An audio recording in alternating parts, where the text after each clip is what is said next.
At 11:47 p.m. on a rain-soaked Tuesday night, Daniel Brooks opened his door to find his best friend's sister trembling in the hallway with a marriage certificate and 3 words that would shatter his quiet life.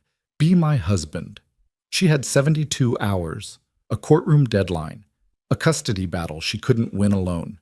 He was a single dad who'd built walls around his heart to protect his son from chaos. But when she whispered that her 4-year-old daughter would be taken away unless she could prove stability, unless she had a husband by Friday, Daniel faced an impossible choice: slam the door on someone desperate, or sign his name and risk everything he'd worked to protect. If you want to know whether a stranger's signature can become something real, whether a fake marriage can save 2 broken families, stay with me until the very end. And please, hit that like button and drop a comment telling me what city you're watching from. I want to see how far this story travels across the world. The apartment was silent, except for the hum of the refrigerator and the distant wail of sirens somewhere in downtown Austin. Daniel Brooks stood in his kitchen at 11:47 p.m., barefoot on cold linoleum, holding a slice of reheated pizza in one hand and a stack of medical bills in the other. The bills were from Mason's emergency room visit 3 weeks ago. Nothing serious, just a bad fall at the playground, but the numbers still made Daniel's stomach clench. 32 years old, and this was his life. A cramped 2-bedroom apartment that smelled faintly of whatever cleaning product the landlord used in the hallways. Furniture from thrift stores. A coffee maker that worked 3 days out of 5. A job coordinating shipments at a logistics company that paid enough to keep the lights on, and Mason fed, but not much beyond that. Daniel didn't complain. Complaining implied you expected something different, something better. He'd stopped expecting things the day Mason's mother, Jennifer, told him she was leaving. Mason had been 18 months old. She'd packed 2 suitcases, kissed their son's forehead, and walked out into a future that didn't include either of them. That was nearly 6 years ago. 6 years of Daniel learning to braid hair poorly, to cook macaroni without burning it, to answer questions like, "Why doesn't mommy visit?" with explanations that wouldn't break a little boy's heart. 6 years of birthday parties where Daniel was the only parent. 6 years of bedtime stories, scraped knees, parent-teacher conferences where he sat alone while other families arrived in pairs. He'd built a life around routine because routine meant stability, and stability meant safety. Mason needed safety more than he needed adventure. The pizza was cold and rubbery. Daniel set it down and rubbed his eyes, exhaustion settling into his bones like sediment. Tomorrow would be another early morning. Mason needed to be at school by 7:30, and Daniel's shift started at 8. There was never enough time and never enough sleep. He was about to head to bed when the knock came. Not a polite tap, not the casual rhythm of a neighbor borrowing sugar. This was urgent, insistent. 3 sharp raps that echoed through the apartment like gunshots. Daniel froze. It was nearly midnight. Nobody knocked on his door at midnight. Nobody knocked on his door at all, really. He didn't have that kind of life, the kind with unexpected visitors and spontaneous plans. His world was small and carefully controlled. The knock came again. Harder this time. Daniel moved through the living room, past Mason's toy trucks scattered across the carpet, past the framed photo of the 2 of them at the zoo last summer. He checked the peephole. Elena Rivera stood in the hallway, soaked from rain, her dark hair plastered to her face, mascara smudged beneath her eyes. She was holding a manila envelope against her chest like a shield, and her whole body was shaking. Daniel's heart stuttered. Elena. Marcus's little sister. Well, not so little anymore. She had to be 28 now, maybe 29. Daniel hadn't seen her in almost a year, not since Marcus's birthday party. She'd seemed fine then, happy even, laughing with her daughter, a tiny girl with pigtails who'd eaten 3 pieces of cake. This was not that woman. Daniel unlocked the deadbolt and pulled the door open. Elena, what? Sign here, she said. Her voice was flat, mechanical, like she'd rehearsed the words so many times they'd lost all meaning. She thrust the envelope toward him. Be my husband. Daniel stared at her. Rain dripped from her jacket onto his doormat. Her hands were shaking so badly the envelope rustled. What? I need you to marry me. Elena's eyes were wild, red-rimmed. She looked like she hadn't slept in days. Please, I'll explain everything, but I need you to say yes first. Her voice cracked. I need you to say yes. Daniel's mind went blank. This had to be a joke, some kind of elaborate prank. But Elena wasn't laughing. She wasn't smiling. She looked like a woman standing on the edge of a cliff. Elena, I don't... They're going to take her. The words burst out of her like a confession. The court, Richard's lawyers, they're going to take Camilla away from me, and I can't let that happen. I can't. Richard. Elena's ex-husband. Daniel had never met the man, but he'd heard enough from Marcus, a corporate attorney who'd left Elena when Camilla was 2, who paid child support but barely saw his daughter, who'd moved to Dallas with his new girlfriend and seemingly forgotten he had a family in Austin. Why would they take Camilla? Daniel asked carefully. You're her mother. Elena's laugh was bitter. Because Richard decided he wants custody. Not because he loves her, not because he wants to be her father, because his new fiancée thinks it would look good, a ready-made family for her Instagram. She swiped at her eyes with the back of her hand, smearing her makeup further. His lawyers are painting me as unstable. I work long hours at the hospital. I'm a nurse, Daniel. What am I supposed to do? They're saying I can't provide a stable home environment. They're saying Camilla needs structure, needs a 2-parent household. That's insane, Daniel said. You're a great mom. Marcus talks about how much you... The court doesn't care. Elena's voice rose. They care about appearances. They care about who has the better lawyer and the bigger house and the picture-perfect life. Richard's getting married next month. He's got a 4-bedroom house in a gated community. He's got a fiancée who works from home and can pick Camilla up from school every day. She took a shuddering breath. And I've got a 1-bedroom apartment and 12-hour shifts and a daughter who barely knows her father but is about to be forced to live with him because the system doesn't care about love. It cares about checking boxes. Daniel felt like he was watching a car crash in slow motion. Elena, I'm sorry. I really am. But I don't understand what this has to do with... Marry me, Elena said again. The hearing is Friday, 4 days from now. If I show up with a husband, if I can prove I'm providing a stable 2-parent home, Richard's lawyers lose their main argument. She opened the envelope with trembling fingers and pulled out a marriage license application. I already filled it out. We just need to sign and get it notarized. We can go to the county clerk's office tomorrow, do the civil ceremony, and by Friday, I'll have a marriage certificate to show the judge. Daniel's pulse was hammering in his ears. You want me to marry you, legally marry you, to help you win a custody case? Yes. Elena, that's fraud. That's... If they find out, they won't, she said desperately. We just have to make it look real for a few months, until the custody agreement is finalized. Then we can get it annulled quietly. Nobody has to know. Daniel stepped back. This was insane. This was beyond insane. I have a son. I have a life. I can't just... I know, Elena said. I know what I'm asking. I know how crazy this sounds.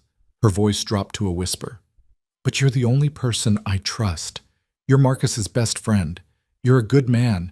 You're a father who shows up for his kid every single day, and that's exactly what I need the court to see.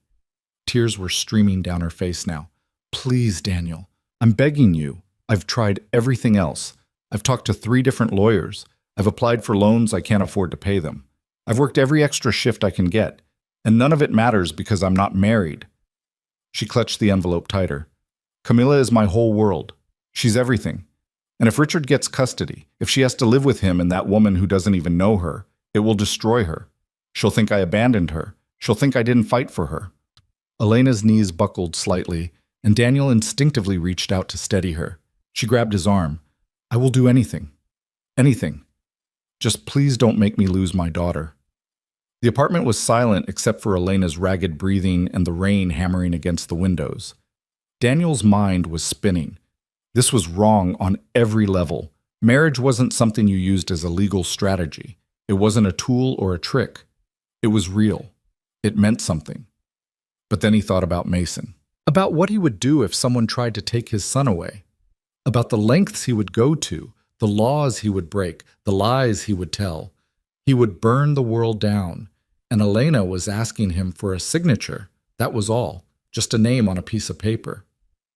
I need to think, Daniel said. Elena's face crumpled. I don't have time for you to think.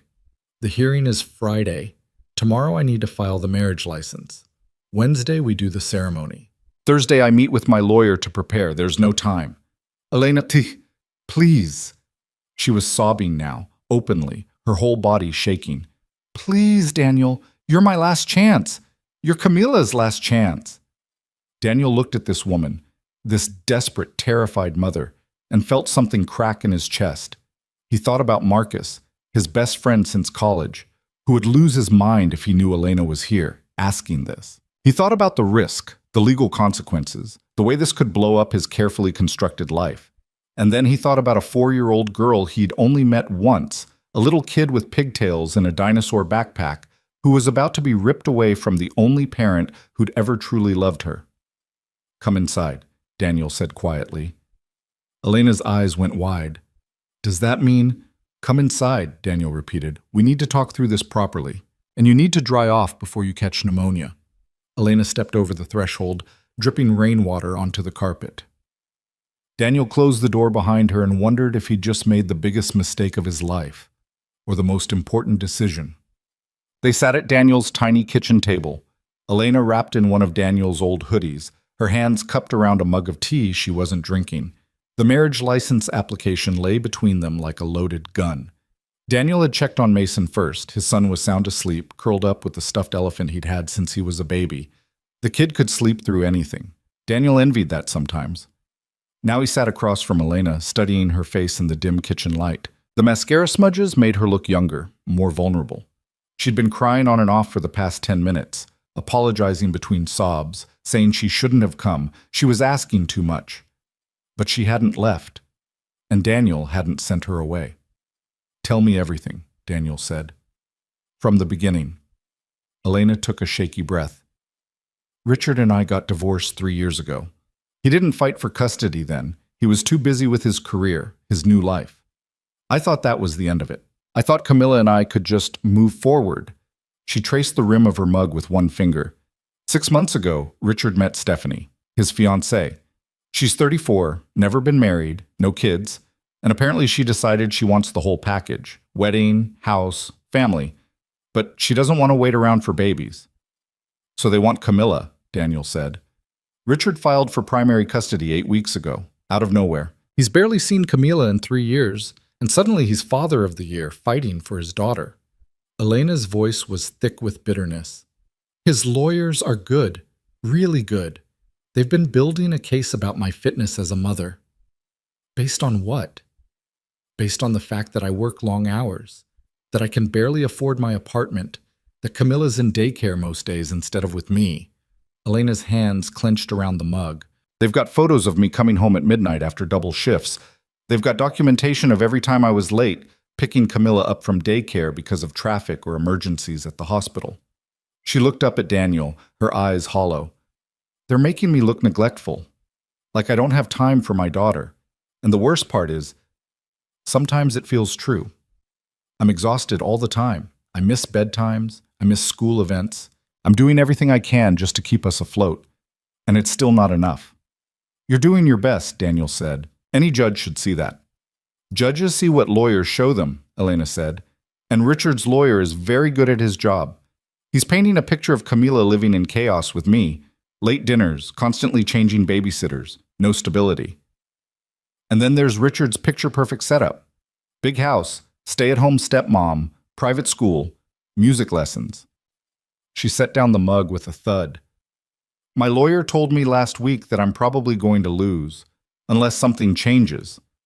Unless I can prove that I'm providing the same kind of stable, two-parent household that Richard is.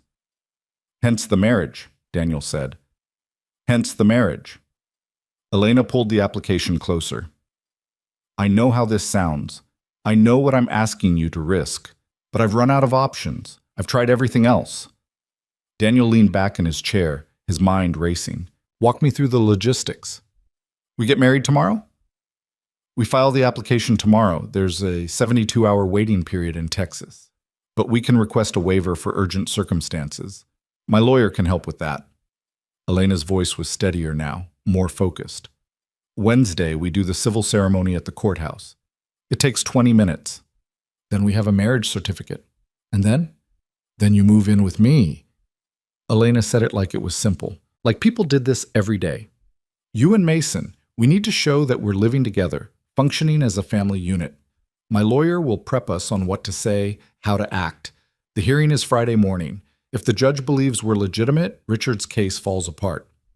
Daniel rubbed his face. And after the hearing? We maintain the appearance for a while. A few months, maybe.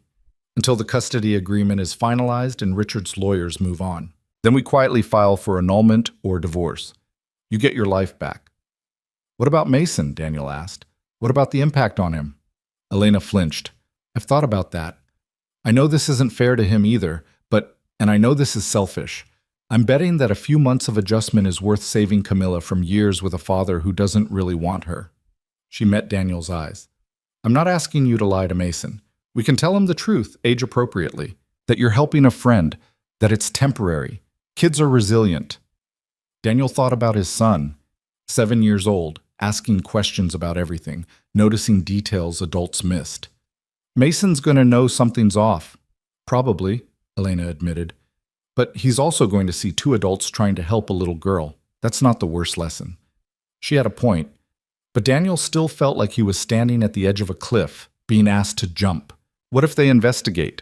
Daniel asked. What if Richard's lawyers dig into our background and figure out this was arranged? They might try, Elena said. But we'll have a legal marriage certificate. We'll be living together. As far as the law is concerned, we'll be married. They can question the timing all they want, but they can't prove fraud unless one of us confesses. And if we get caught? Elena's jaw tightened. Then I lose Camilla anyway, and we both face legal consequences. Perjury, maybe. Contempt of court. She paused. I won't lie to you about the risks. This could blow up in both our faces, but I'm out of options, Daniel. This is my Hail Mary. The kitchen clock ticked loudly in the silence. Daniel could hear rain still pattering against the windows, softer now. Somewhere in the building, a neighbor's TV murmured through the walls. Why me? Daniel asked quietly. You could have asked anyone, someone you're dating, someone from work. Elena smiled sadly. I'm not dating anyone. And the people I work with, they're good people, but this isn't the kind of favor you ask from colleagues. She paused. You're Marcus's best friend. I've known you for years. I've watched you with Mason. I've seen the kind of father you are, the kind of man you are. She reached across the table, stopping just short of touching his hand. I trust you. And more importantly, I trust you with Camilla. If I'm going to bring someone into her life, even temporarily, I need it to be someone who won't hurt her. Daniel felt the weight of that trust like a physical thing. Elena wasn't just asking him to sign papers. She was asking him to become part of her daughter's world, her daughter's story. Even if it was fake, even if it was temporary. I need to sleep on this, Daniel said. Elena's face fell, but she nodded. Okay, I understand. Can you give me an answer by morning? I need to file the application by noon if we're going to make this work. I'll call you by 9, Daniel promised. Elena stood up slowly, setting the mug in the sink. She pulled off Daniel's hoodie and handed it back, her own jacket still damp. Thank you for listening. Thank you for not just slamming the door in my face. Elena, Daniel said. She turned. If I say yes, if I do this, I need you to promise me something. Anything. This doesn't hurt Camilla. The second this starts to damage her emotionally, we pull the plug. I don't care about the legal consequences. Her well-being comes first. Elena's eyes filled with tears again. I promise. She comes first, always. Daniel walked her to the door. She paused in the threshold, looking back at him. I know what I'm asking is crazy, but thank you for even considering it. Get home safe, Daniel said. He watched her walk down the hallway toward the elevator, her footsteps echoing on the tile. Then he closed the door, locked it, and stood in his dark living room for a long time, staring at nothing. On the kitchen table, the marriage license application waited. Daniel didn't sleep. He lay in bed, staring at the ceiling, running through scenarios. Best case, they pulled it off, Elena kept custody, they quietly ended the marriage in a few months, and life went back to normal. Worst case, they got caught. Elena lost Camilla anyway. They both faced legal consequences, and Mason got caught in the crossfire. But there was a middle case, too. The one Daniel couldn't stop thinking about. What if it worked? but it changed things. What if moving in together, playing house, pretending to be a family? What if it blurred lines that were supposed to stay clear? What if Mason got attached to Camilla or to Elena? What if Daniel did? He'd spent 6 years building walls, keeping his world small and controlled, not dating seriously because he didn't want to introduce Mason to women who might leave, not taking risks because Mason needed stability more than Daniel needed excitement. This was the opposite of stability. This was chaos wrapped in legal documents, but it was also a little girl who needed help. At 3 a.m., Daniel got up and checked on Mason. His son was sprawled across his bed, one leg hanging off the mattress, his elephant clutched under one arm. He looked so small, so trusting. Mason had never asked why his mother left. He'd accepted Daniel's explanations without question. Mommy loved him, but couldn't stay. Mommy was far away.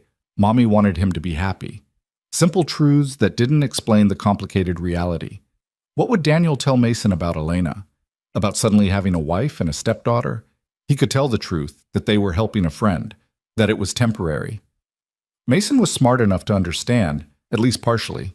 Or he could lie. Say Elena was someone Daniel was dating, someone they were giving a chance. Both options felt wrong.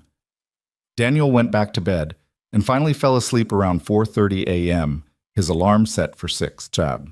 When the alarm went off 90 minutes later, Daniel's decision was made. He couldn't explain it rationally. There was no logical argument that made this a good idea. But somewhere in the sleepless hours, he'd realized something. If he said no, he would spend the rest of his life wondering what happened to Camilla, wondering if he could have helped, wondering if his fear had cost a little girl her mother. He got Mason ready for school on autopilot. Cereal, cartoon, backpack check. Mason chattered about a project he was working on, something with volcanoes and baking soda.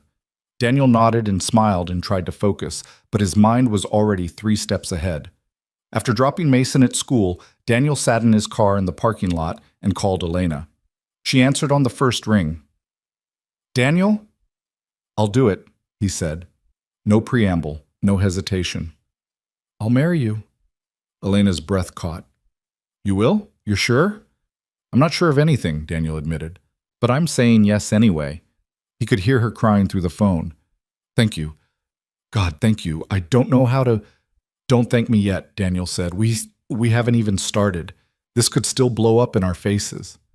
"I know, but you're giving us a chance." Elena's voice was thick with emotion. "That's more than I had yesterday."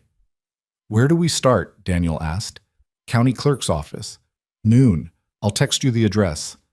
"I'll be there," Daniel said.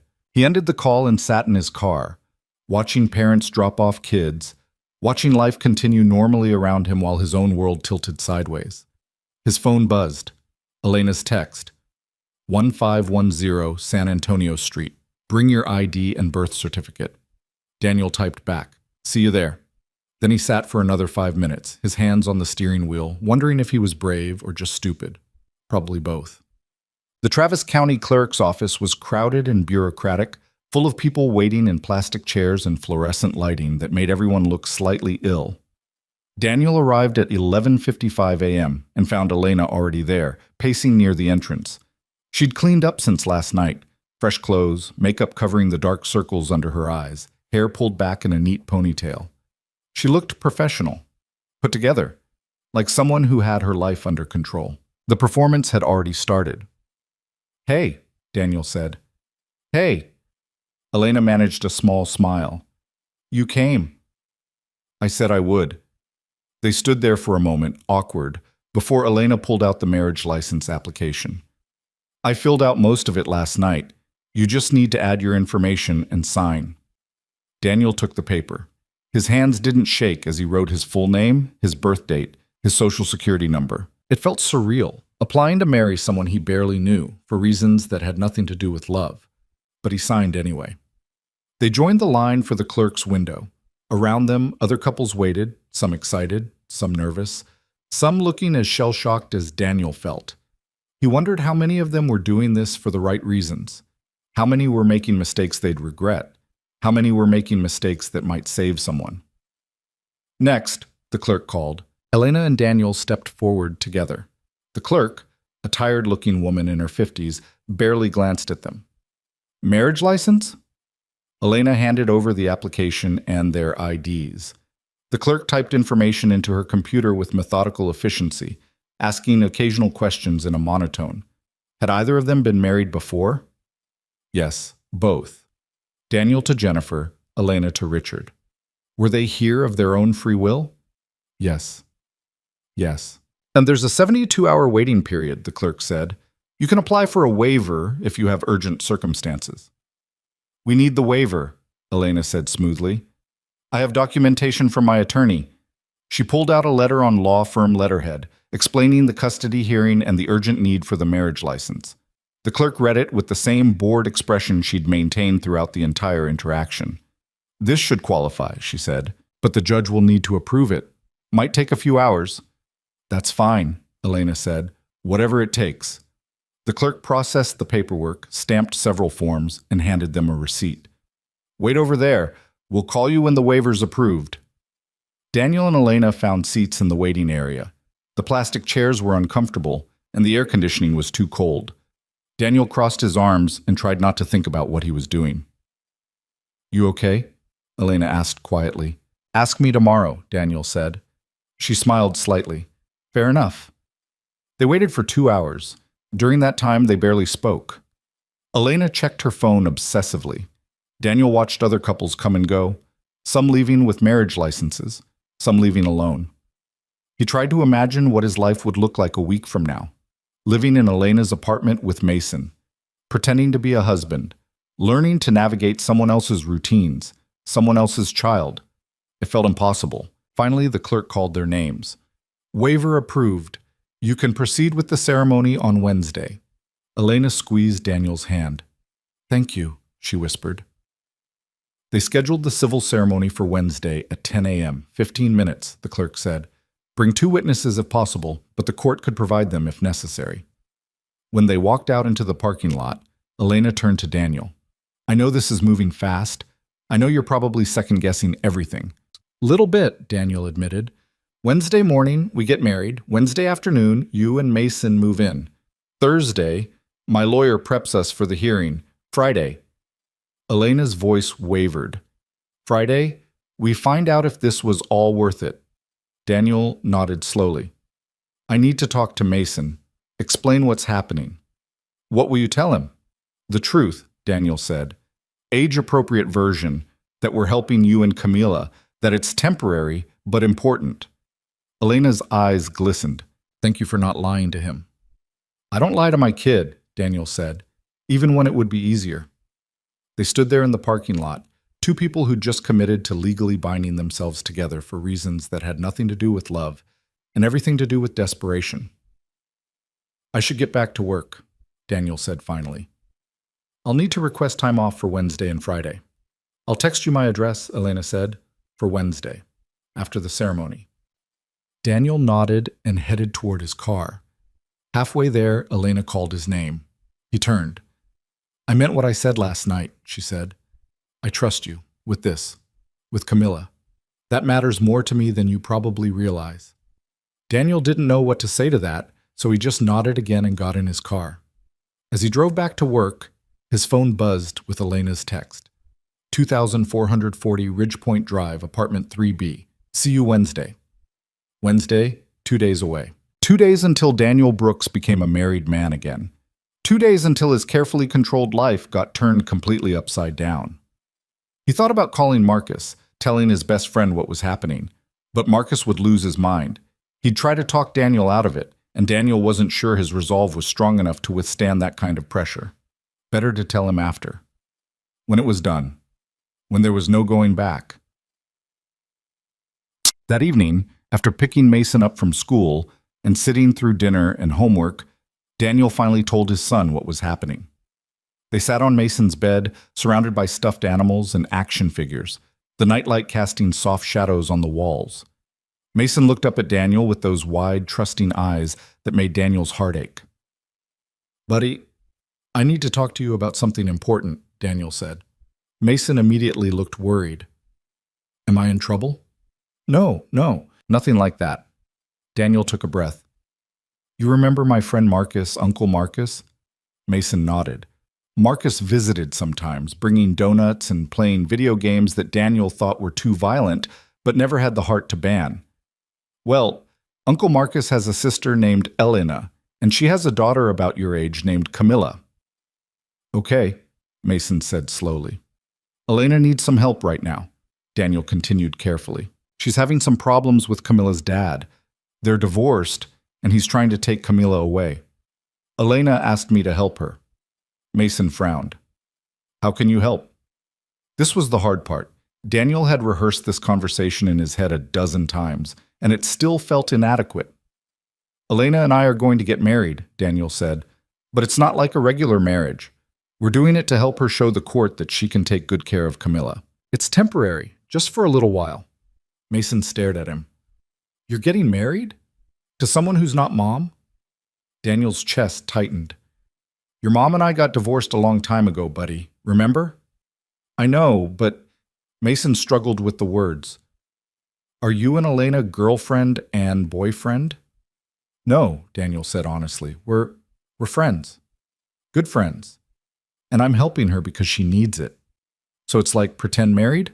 Out of the mouths of babes. Kind of, yeah. We're really legally married, but we're doing it to help Elena and Camilla, not because we're in love like in movies. Mason processed this with the seriousness of a tiny philosopher. Why does getting married help? Because the judge needs to see that Elena can give Camilla a good home with two parents, Daniel explained. Sometimes the court system cares more about rules than about what's really best for kids. It's not fair, but that's how it works sometimes. That's stupid, Mason said bluntly. Despite everything, Daniel smiled. Yeah, buddy, it kind of is. So what happens now? Wednesday, Elena and I are getting married at the courthouse. After that, you and I are going to move into Elena's apartment. You'll get to meet Camilla. You guys might become friends. Mason's eyes widened. We're moving? What about my stuff? What about my school? Your school stays the same, Daniel assured him. Elena's apartment is only about 15 minutes from here. All your stuff comes with us. Your bed, your toys, everything. It'll be like our apartment, just in a different building. For how long?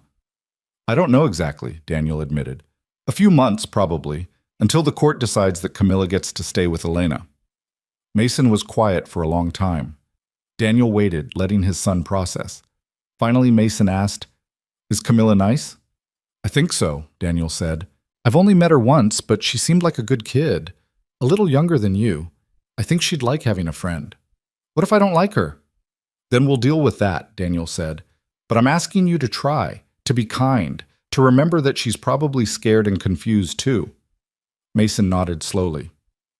Are you scared? The question caught Daniel off guard. He wanted to say no, to be strong, to be the father who had all the answers. But he'd promised not to lie. Yeah, Daniel said quietly. I'm pretty scared. This is a big change. But sometimes we do scary things because they're the right things. Like when I had to get stitches? Exactly like that, Daniel said, remembering the playground fall, Mason's tears, the way his son had been so brave even though he was terrified. It hurt, and it was scary, but it helped you heal. Mason leaned against Daniel's side. Okay, I'll try to be nice to Camilla. That's all I'm asking, buddy. They sat together in comfortable silence. Finally, Mason said, Dad? Yeah? You're a good person. Daniel's throat tightened. He pulled Mason into a hug, holding on maybe a little too long, breathing in the smell of his son's strawberry shampoo and childhood innocence. I'm trying, buddy, Daniel said. I'm really trying. That night, after Mason fell asleep, Daniel started packing. Not everything. They'd only be gone a few months, and Elena's apartment was furnished. But clothes, toiletries, Mason's favorite toys, the essentials. His phone buzzed. Elena. How did it go with Mason? Daniel. Better than expected. He's nervous but willing. Elena. Camilla is too. She doesn't understand everything, but she knows something important is happening. Daniel stared at the text, thinking about two kids whose lives were about to collide because of adult decisions, adult problems, adult desperation. Daniel. They'll be okay. Kids are resilient. Elena. I hope so. Daniel. See you Wednesday. Elena. See you Wednesday.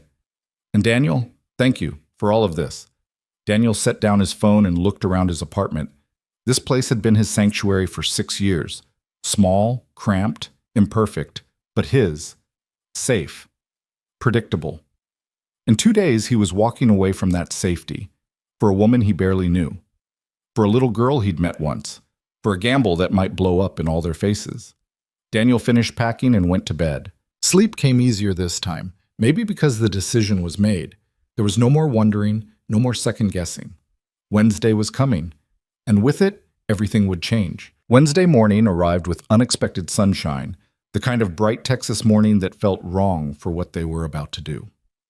Daniel stood in front of his bathroom mirror at 7:30 a.m., adjusting a tie he hadn't worn in 2 years. The last time had been for a job interview he didn't get. Before that, Jennifer's cousin's wedding, back when they were still pretending their marriage wasn't already over. His hands fumbled with the knot. He'd watched 3 YouTube videos and still couldn't get it right.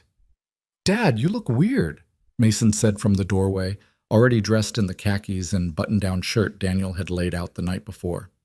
"Thanks, buddy. Real confidence booster." "I mean, you look fancy," Mason corrected.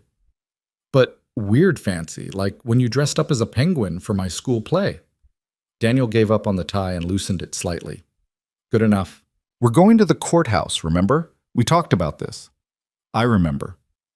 Mason shifted his weight from foot to foot, a nervous habit he'd had since he was 3. "Are you still scared?" "Terrified," Daniel admitted. He knelt down to Mason's level, straightening his son's collar. "But we're doing it anyway, right? Because it's the right thing."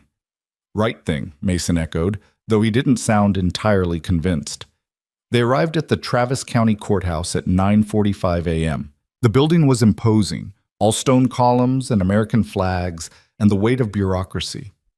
Daniel held Mason's hand as they climbed the steps, feeling his son's palm sweaty against his own. Elena was waiting inside the lobby, and Daniel almost didn't recognize her. She wore a simple cream-colored dress that hit just below the knee, her hair loose around her shoulders, minimal makeup that somehow made her look both younger and more serious. She looked like a bride, a real bride. Next to her stood a little girl with dark curls pulled into 2 ponytails, wearing a pink dress with white flowers. Camilla. She clutched a stuffed dinosaur, the same one Daniel had fixed at Marcus's birthday party almost a year ago, and stared at the marble floor like it might swallow her whole. "Daniel," Elena said, her voice carefully controlled. "You made it." "Said I would," Daniel gestured to Mason. "This is my son, Mason. Mason, this is Miss Elena and her daughter Camilla." Mason raised his hand in an awkward wave. "Hi." Camilla peeked out from behind Elena's leg but didn't speak. "She's shy," Elena explained, "especially today. This is a lot for her." "For all of us," Daniel said. An older couple approached, Elena's neighbors she'd explained via text, who'd agreed to serve as witnesses. They looked confused but willing, the kind of people who'd say yes to odd requests without asking too many questions. The ceremony was scheduled for 10 a.m., in a small room on the 2nd floor.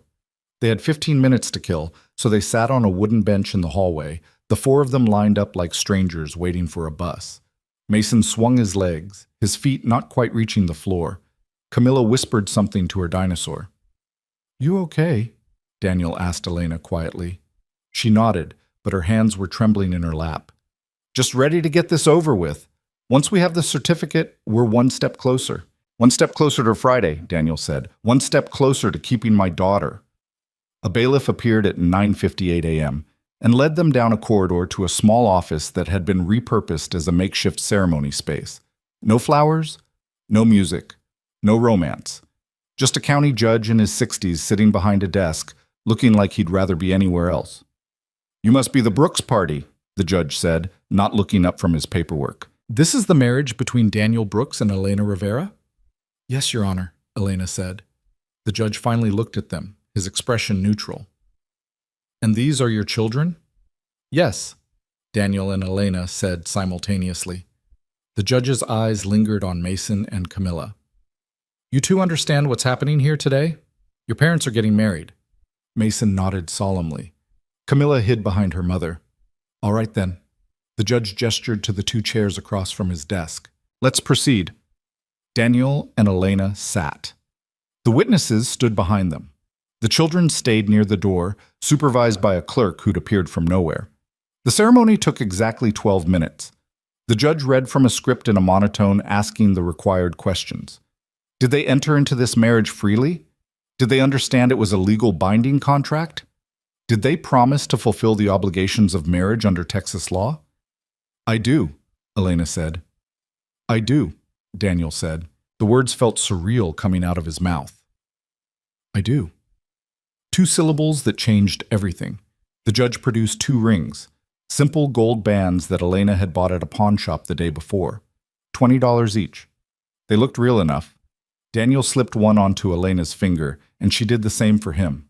Her hands were ice cold. By the power vested in me by the state of Texas, the judge intoned, I now pronounce you husband and wife. You may kiss the bride if you wish. Daniel and Elena looked at each other. They discussed this moment via text. Whether to kiss or not, whether it mattered. Elena had said it was up to him. Daniel leaned forward and kissed her cheek. Brief, chaste, the kind of kiss you'd give a friend. Elena's breath hitched slightly, but she smiled. Congratulations, the judge said, sounding thoroughly unconvinced. Sign here. They signed the marriage certificate with the 2 witnesses, their signatures looking stark and official on the government form. Daniel Brooks, Elena Rivera Brooks, husband and wife. The clerk handed them a certified copy. This is your official documentation. You'll receive additional copies in the mail within 2 weeks. Thank you, Your Honor, Elena said. They filed out of the room. In the hallway, Mason and Camilla were sitting on the floor, the stuffed dinosaur between them. Mason was making it walk across the tiles while Camilla watched with cautious interest. We're married, Elena announced to the children, her voice too bright. Mason looked up. Does that mean we go to Elena's house now? That's exactly what it means, Daniel said. Elena's neighbors congratulated them with confused smiles and hurried off, probably wondering what they'd just participated in. Daniel, Elena, Mason, and Camilla stood in the courthouse hallway, an instant family that felt anything but. I guess we should head over, Elena said. Get you guys settled. Lead the way, Daniel said. They walked to the parking lot together. Daniel had packed his car that morning, suitcases for him and Mason, boxes of toys, bags of clothes, everything they'd need for the next few months. Elena's apartment complex was only 20 minutes away, in a neighborhood that looked almost identical to Daniel's. Working class, slightly worn, full of people trying their best. She lived on the 3rd floor of a building painted beige and brown, the kind of generic apartment complex that dotted Austin like mushrooms after rain. The parking lot was half empty at 10:30 on a Wednesday morning. Somewhere, a dog barked. A maintenance worker mowed a tiny patch of grass. Home sweet home, Elena said, unlocking the door to 3B. The apartment was small. Daniel could see that immediately. 1 bedroom, Elena and Camilla's, judging by the twin beds visible through the open door, a living room with a sagging couch and a TV on a stand, a kitchen barely big enough for 2 people. It smelled like lavender air freshener and coffee. I know it's tight, Elena said quickly, reading Daniel's expression. I cleared out space in the bedroom for Mason. I was thinking he and Camilla could share. There's room for a sleeping bag or an air mattress, and you could take the couch. Unless, we could figure out something else. The couch is fine, Daniel interrupted. We'll make it work. He started bringing in bags while Mason and Camilla stood in the middle of the living room, eyeing each other like rival cats. Camilla still clutched her dinosaur. Mason had his hands in his pockets. You guys want a snack?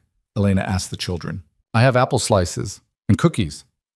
What kind of cookies? Mason asked, the first words he'd spoken since they'd arrived. Chocolate chip. Okay. Elena disappeared into the kitchen. Daniel heard her moving around, opening cabinets, trying to keep herself busy. He understood the impulse. When you didn't know what to do with your hands, you cooked, you cleaned, you pretended everything was normal. By noon, they'd unloaded the car. Mason's belongings were piled in the corner of Elena's bedroom. A sleeping bag, a backpack full of clothes, his favorite stuffed elephant, a box of Legos. Camilla watched the invasion of her space with quiet suspicion. How about we order pizza for lunch, Elena suggested. Kind of celebrate? Celebrate. The word felt grotesque under the circumstances, but Daniel nodded anyway. Sure, pizza sounds good. They sat on the floor of the living room because there wasn't a dining table, just a small counter with 2 bar stools in the kitchen. The pizza arrived, and they ate in uncomfortable silence, broken only by the sound of chewing and Camilla's occasional whisper to her dinosaur. This is weird, Mason finally announced, tomato sauce on his chin. Mason, Daniel warned. No, he's right, Elena said. She smiled tiredly. This is weird. We're all feeling it, I think. Camilla nodded, her first real acknowledgement that she was even listening. But weird doesn't mean bad, Elena continued. Sometimes weird just means new. And new things take time to stop feeling weird. How much time? Mason asked. I don't know, honey. We'll figure it out together. After lunch, Elena suggested the kids watch a movie while the adults talked. She put on something animated involving talking animals, and Mason and Camilla settled on opposite ends of the couch, a careful distance between them. Daniel and Elena retreated to the kitchen, speaking in low voices while keeping the children in their peripheral vision. My lawyer wants to meet with us tomorrow, Elena said. Tomorrow afternoon, after I get off my shift. She's going to prep us for Friday. What kind of prep? Questions they might ask? How we should answer? What our story is? Elena leaned against the counter, exhaustion written in every line of her body.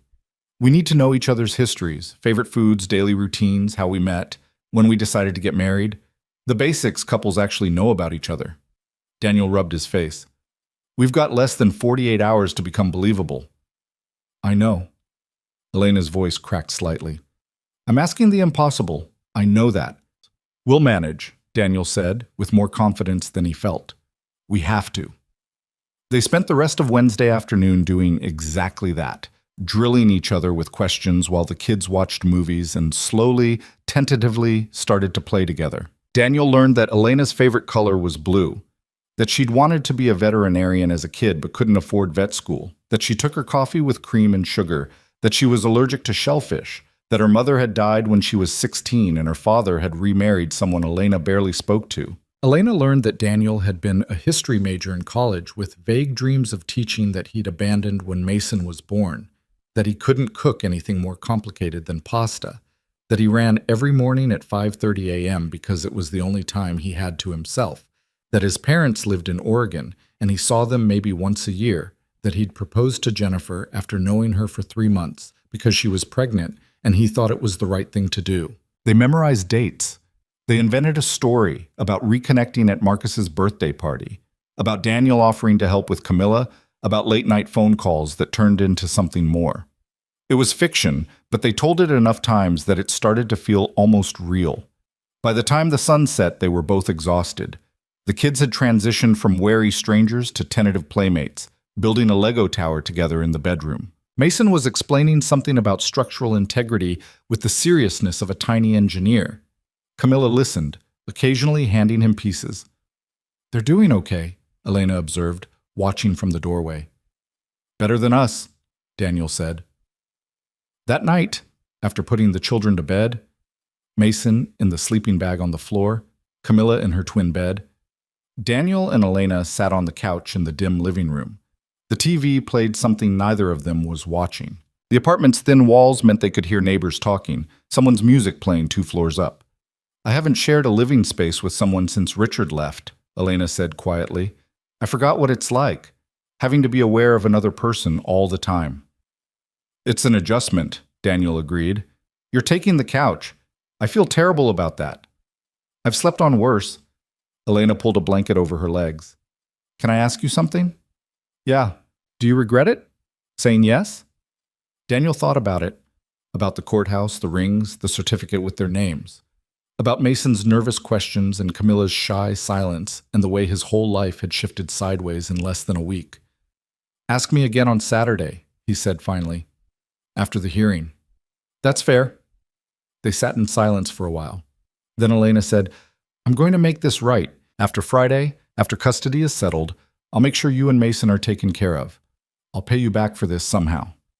I'm not doing it for payment, Daniel said. I know, but still. Elena turned to look at him. You didn't have to help. Most people wouldn't have, but you did. and I want you to know that matters. Whatever happens Friday, you gave me a fighting chance." Daniel didn't know what to say to that, so he just nodded.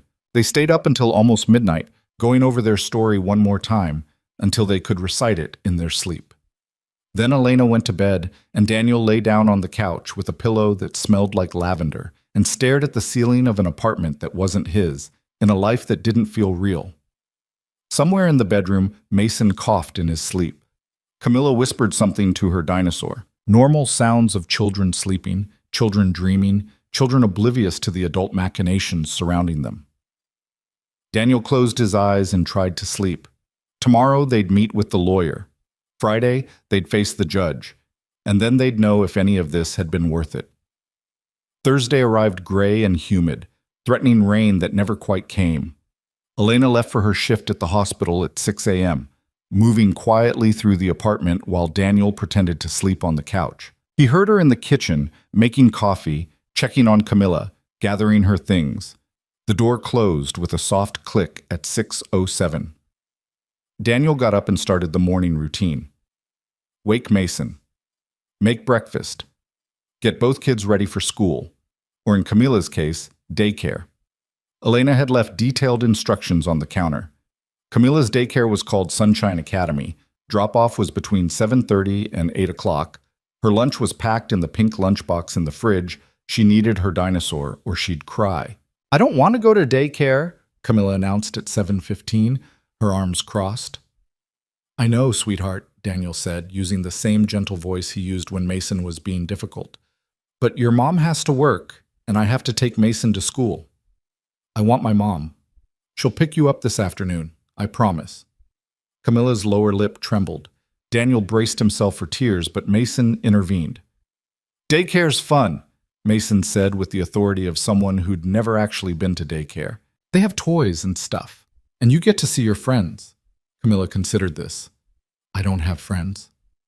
"Then you'll make some," Mason said. "That's what kids do." Somehow, this logic worked. Camilla allowed Daniel to help her put on her shoes and grabbed her dinosaur and her lunchbox. They piled into Daniel's car, Camilla in the back seat next to Mason, both of them buckled in, looking tiny and serious. Sunshine Academy was painted bright yellow and decorated with hand-drawn rainbows. Daniel signed Camilla in, handed her over to a cheerful teacher who seemed unfazed by the appearance of a strange man doing drop-off, and watched Camilla disappear into a room full of 4-year-olds in chaos. Then he took Mason to school. "Dad," Mason said as they pulled up to the curb, "is Camilla going to live with us forever?" "No, buddy, just for a while."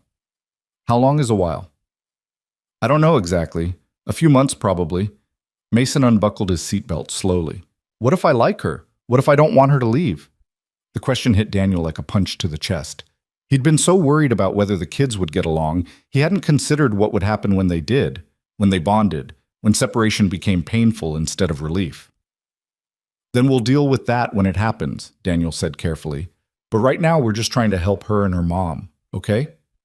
"Okay," Mason said, but he didn't sound convinced. After drop-off, Daniel went to work. He'd taken Friday off for the hearing, but Thursday he had to show up, had to pretend everything was normal. His boss didn't know he'd gotten married. His coworkers didn't know his life had turned upside down. He sat at his desk and coordinated shipments and answered emails, and the whole time he felt like he was watching someone else live his life. His phone buzzed at 11:30. "Elena, lawyer meeting at 3 p.m. Can you pick up Camilla and meet me there? Address below." Daniel, "I'll be there." He left work early, claiming a doctor's appointment. Picked up Camilla from daycare at 2:30. She ran to him like he was her favorite person, which was both heartwarming and terrifying.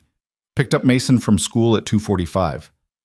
Both kids in the back seat, comparing their days, Camilla slowly coming out of her shell. The lawyer's office was in a professional building downtown, all glass and steel. They met Elena in the parking lot. She looked exhausted, still in her scrubs, her hair pulled back in a messy ponytail. "Thank you for getting them," she said, touching Camilla's head briefly. "How was daycare, baby?" "I made a friend," Camilla announced. "Her name is Sophie, and she has a dinosaur too." Elena's face softened. "That's wonderful."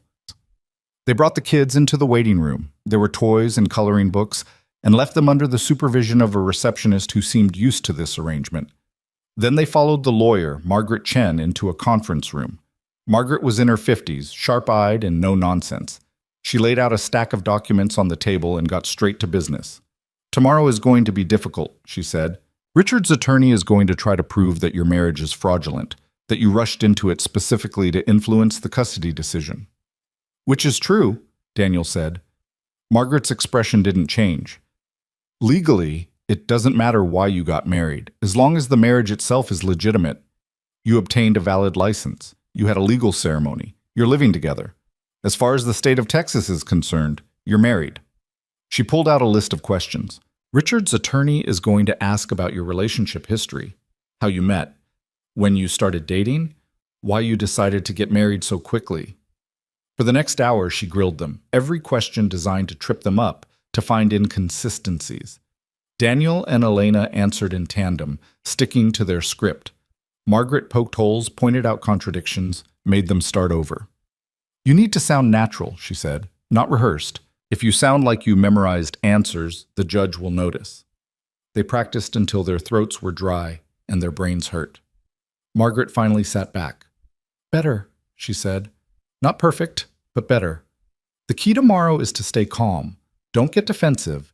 Don't volunteer information beyond what's asked. And whatever you do, don't lie." "We're already lying," Daniel pointed out. "You're married. That's not a lie. Everything else is just details." Margaret gathered her papers. "Elena, you'll testify first, then Daniel. I'll object to anything inappropriate, but expect Richard's attorney to be aggressive. He's going to try to rattle you." "I can handle it," Elena said. "Make sure you can," Margaret replied, "because if you fall apart on the stand, we lose." They left the office as the sun was setting, the sky streaked with orange and pink. The kids were tired and cranky. Camilla wanted her mother. Mason wanted to go home, and then had to be reminded that home was Elena's apartment now, at least temporarily. They picked up fast food on the way back, eating in the car because nobody had the energy to sit down. By the time they got to the apartment, it was almost 7 p.m. "Early bedtime tonight," Elena said. "We all need rest before tomorrow." But neither kid wanted to sleep. They were too wired, too aware that something big was happening, even if they didn't fully understand it. Daniel read them stories until his voice gave out. Elena sang Camilla a lullaby in Spanish. Finally, around 8:30, both children crashed. Daniel and Elena collapsed on the couch. "I don't know if I can do this," Elena whispered. "Stand up there and lie to a judge." "You're not lying," Daniel said, echoing Margaret's words. "You're fighting for your daughter." "Is there a difference?" Daniel didn't answer. He didn't know. They stayed up late again, unable to sleep, unable to think about anything except tomorrow. Elena paced. Daniel sat. The clock ticked. At midnight, Elena sat down next to him. "I'm scared." "Me too." "What if we lose? What if they see through us and I lose Camilla and you get in trouble for helping me?" "Then we'll deal with it," Daniel said. "But we can't think like that. We have to believe this is going to work." Elena leaned her head on his shoulder, a gesture so unexpected that Daniel froze. But he didn't pull away. He let her stay there, this woman who was technically his wife, this near stranger who'd turned his life upside down. "Thank you," she whispered, "for being here, for not running away when you had the chance." "I don't run," Daniel said. And it was true. He didn't. When Jennifer left, he'd stayed. When things got hard with Mason, he'd stayed. When work was terrible and money was tight and life felt impossible, he'd stayed. He was good at staying. Maybe that's why Elena had chosen him. They sat like that for a long time, neither speaking, just existing in the quiet darkness of the apartment. Outside, Austin hummed its nighttime sounds, traffic, sirens, voices. Inside, 2 children slept, oblivious to the battle being waged on their behalf. At 1 a.m., Elena finally went to bed. Daniel lay on the couch and stared at the ceiling and tried to imagine tomorrow. Tried to imagine standing in a courtroom and convincing a judge that he and Elena were real, that their marriage mattered, that Camilla belonged with her mother. He must have fallen asleep eventually, because the next thing he knew, sunlight was streaming through the windows and his phone was buzzing with an alarm. Friday, the day everything would either fall into place or fall apart. Daniel got up, made coffee, and prepared to fight. The Travis County Family Court building looked different on Friday morning than it had on Wednesday. Or maybe Daniel was different. Maybe fear changed the architecture of everything, made stone walls seem taller, made fluorescent lights seem harsher, made every echoing footstep sound like a countdown. They dropped the kids at Marcus's house at 7:30 a.m. Elena's brother had taken one look at them, dressed in their courthouse best, faces pale with anxiety, and asked no questions. Just pulled his niece into a hug and promised Mason they'd build the biggest Lego spaceship ever. "I'll call you when it's over," Elena had told him. Marcus had gripped Daniel's shoulder. "Whatever's going on, you've got this." Daniel wished he believed that. Now it was 8:45 a.m., and they sat on a wooden bench outside courtroom 3C, waiting to be called.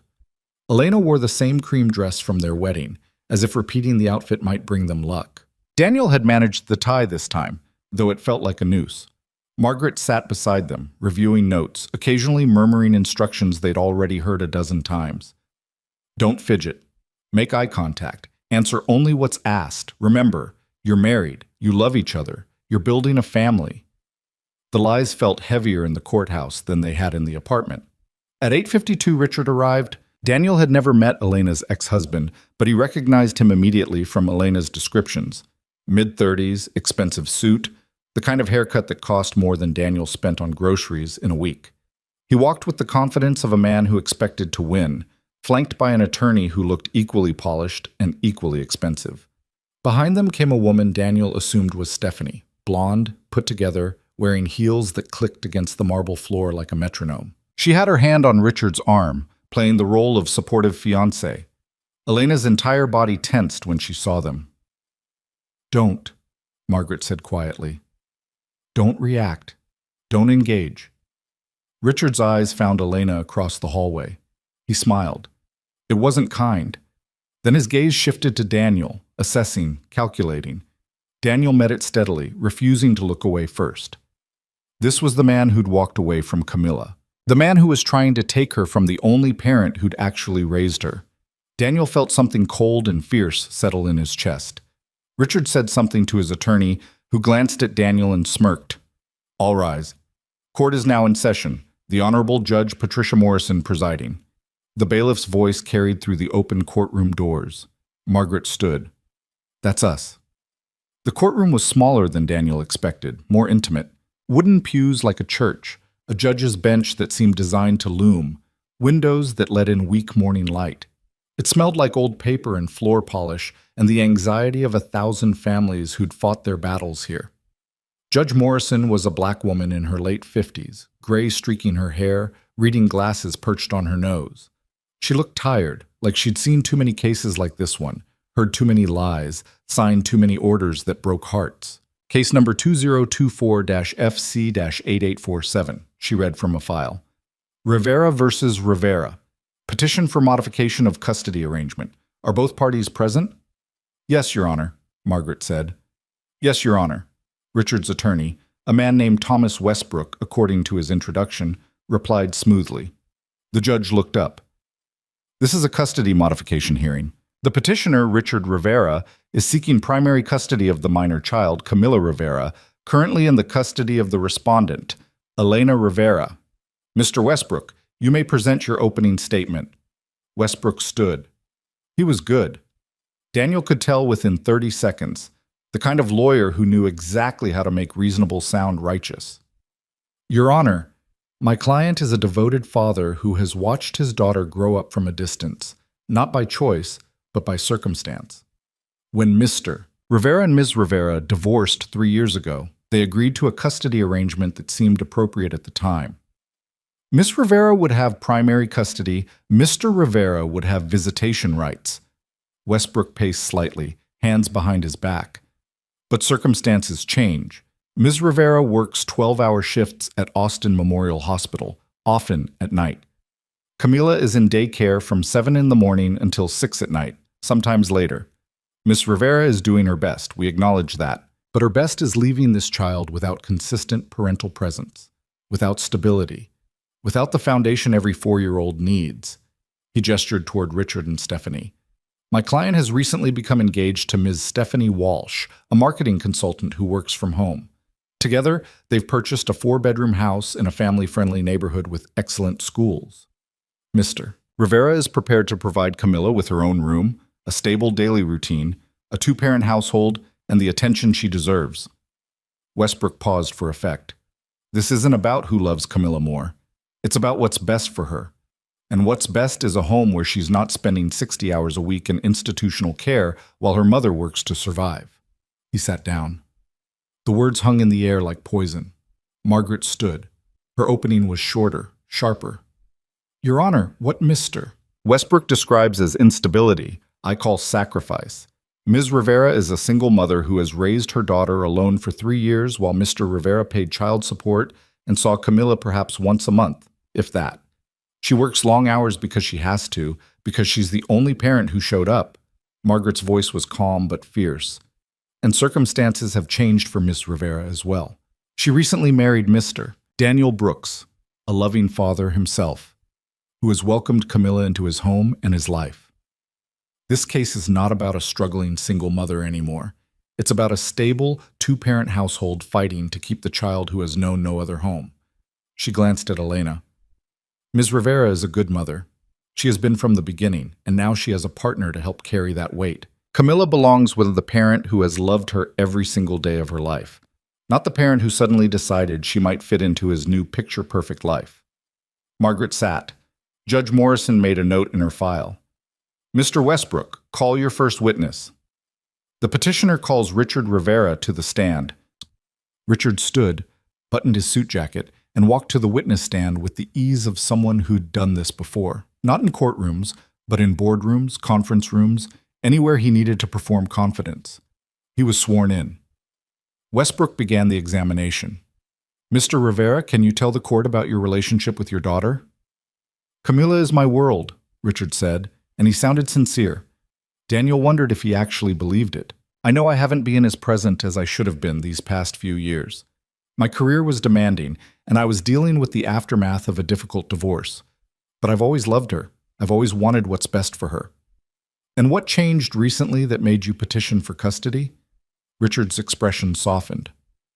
I met Stephanie, fell in love, started building a real life again, and I realized I wanted Camilla to be part of that, not as an occasional visitor, but as my daughter, full-time. I wanted to give her the stability and attention she wasn't getting.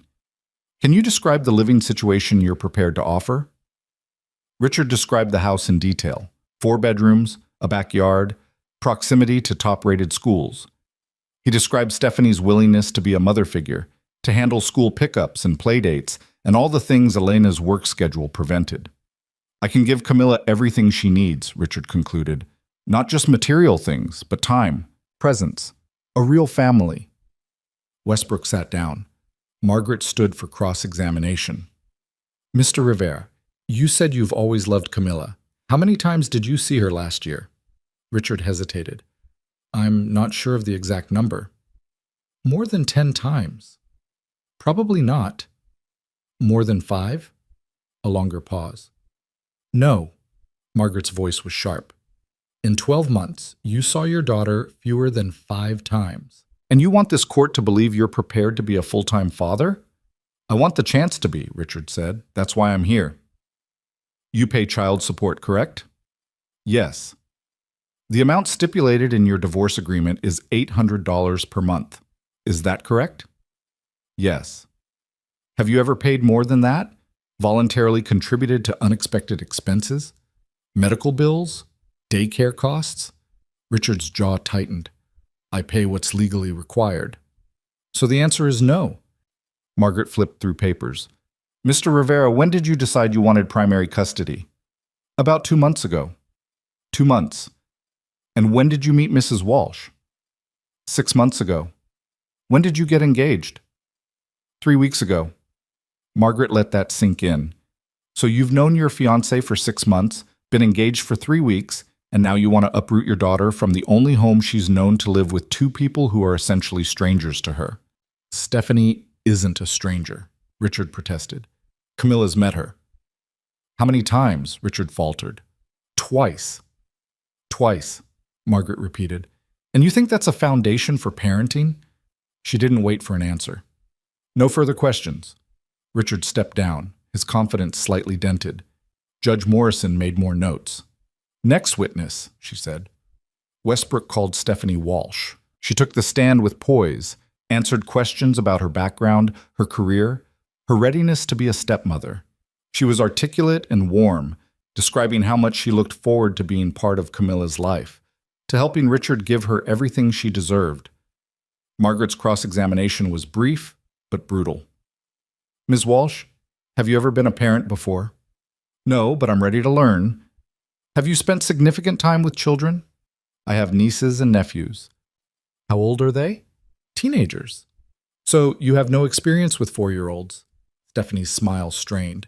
Every parent starts somewhere. Indeed, Margaret said. No further questions. The morning stretched on. Westbrook called a social worker who'd done a home evaluation of Richard's house and found it excellent. Margaret objected to the relevance. The evaluation had been done before Elena's remarriage. But the damage was done. Then it was their turn.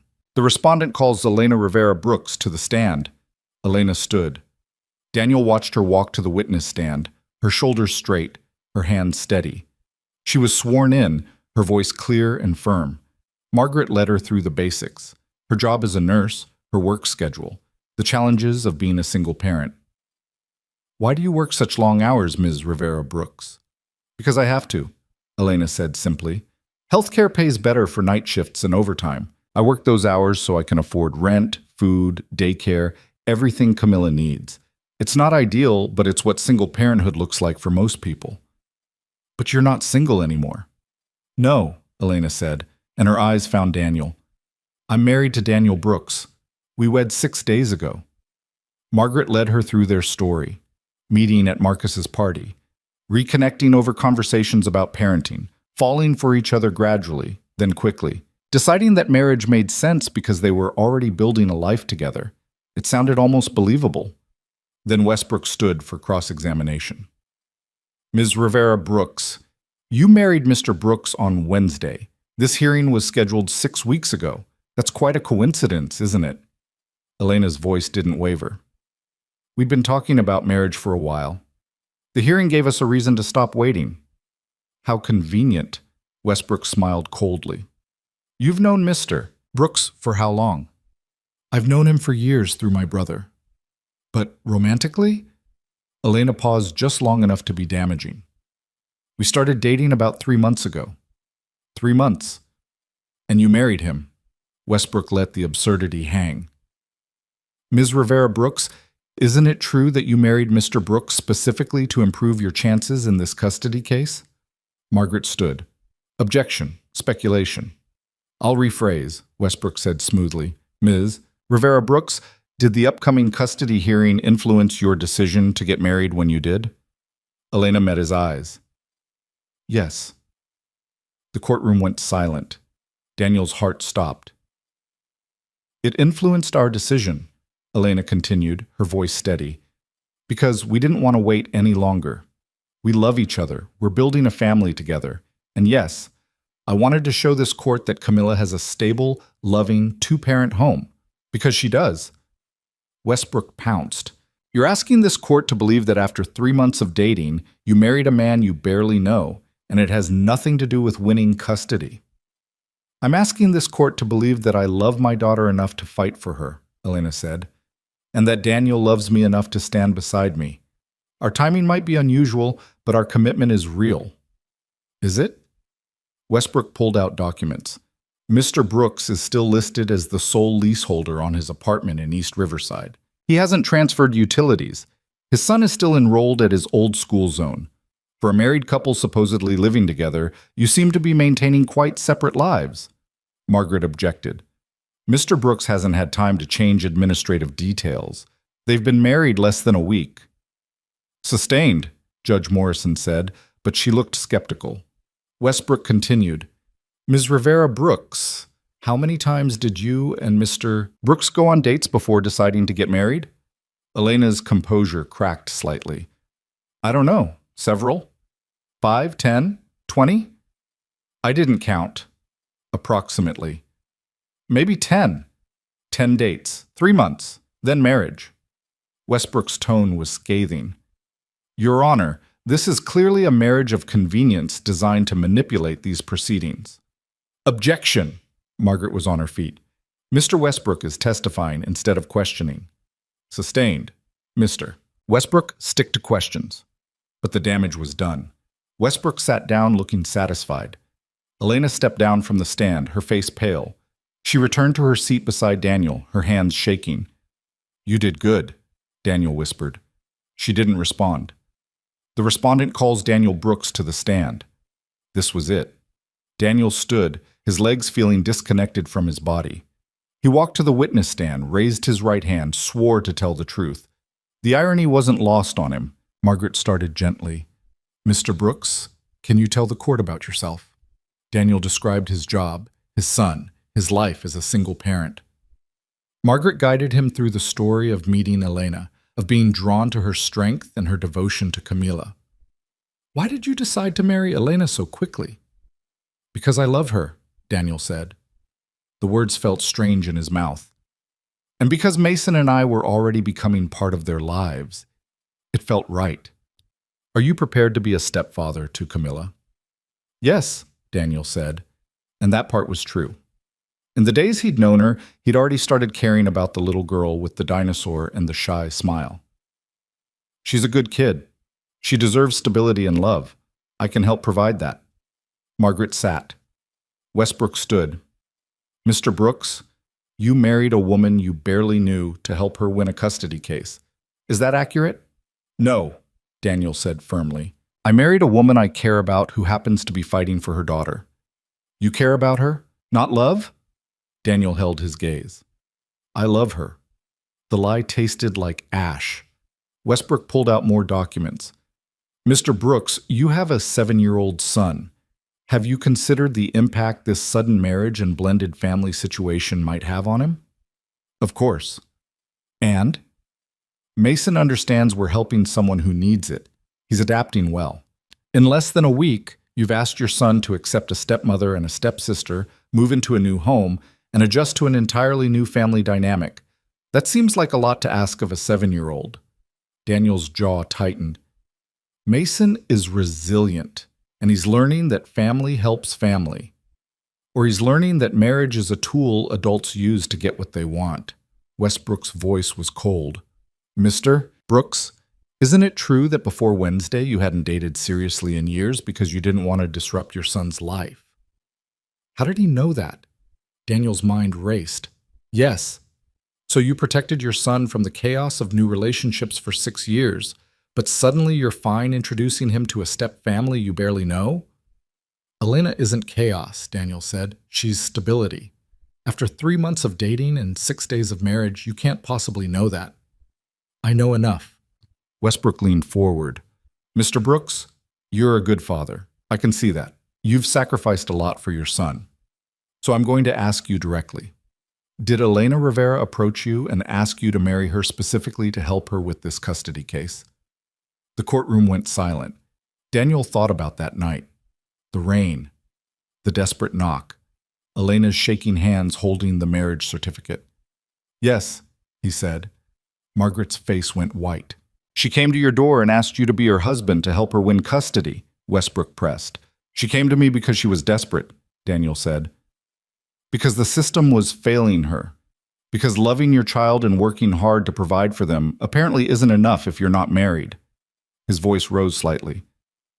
Yes, she asked me. And yes, I said yes to help her. But that doesn't make our marriage fake. It makes it unconventional. There's a difference. Is there? Westbrook asked. Or is this entire thing a performance for this court? I'm sitting here answering your questions honestly, Daniel said. I could have lied. I could have pretended we've been madly in love for years. But I'm telling you the truth. We got married quickly because Elena needed help, and I was willing to give it. That doesn't mean we're not building something real. Something real, Westbrook repeated. In 6 days. People have built less on more time, Daniel shot back. And I've seen marriages that lasted decades fall apart because people stopped trying.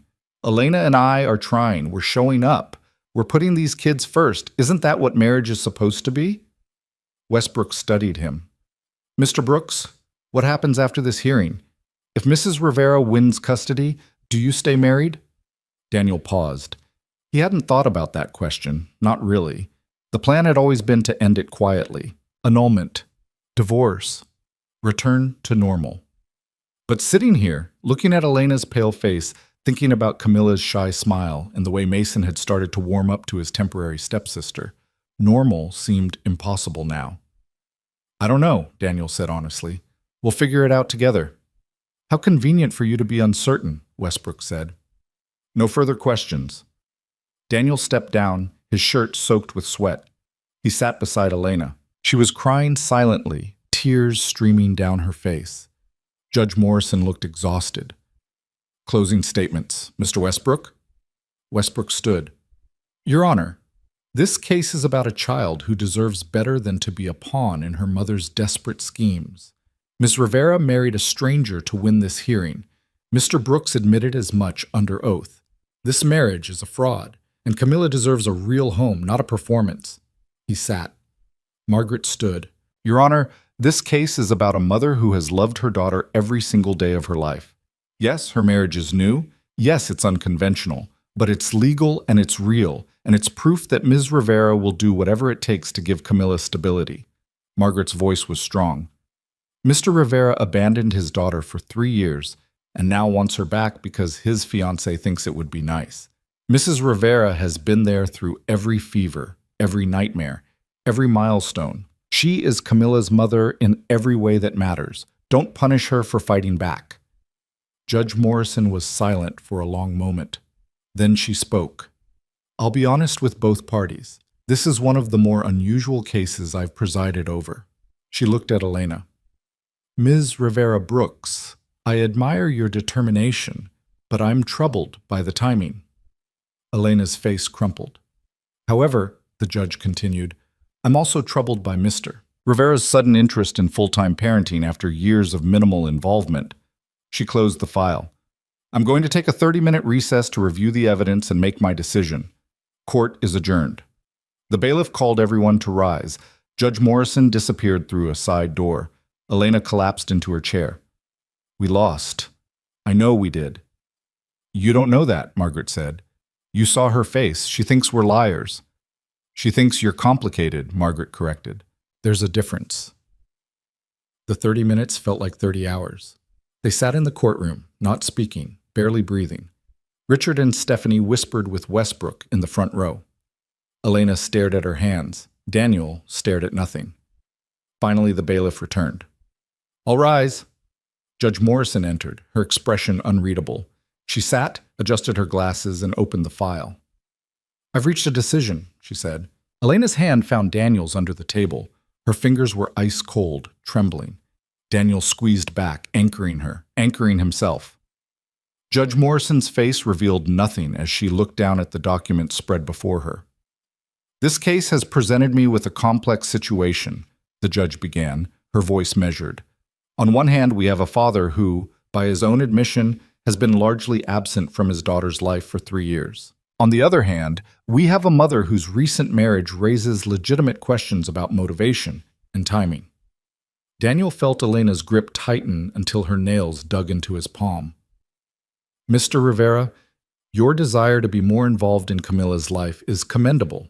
However, wanting to be a parent and being prepared to be one are different things.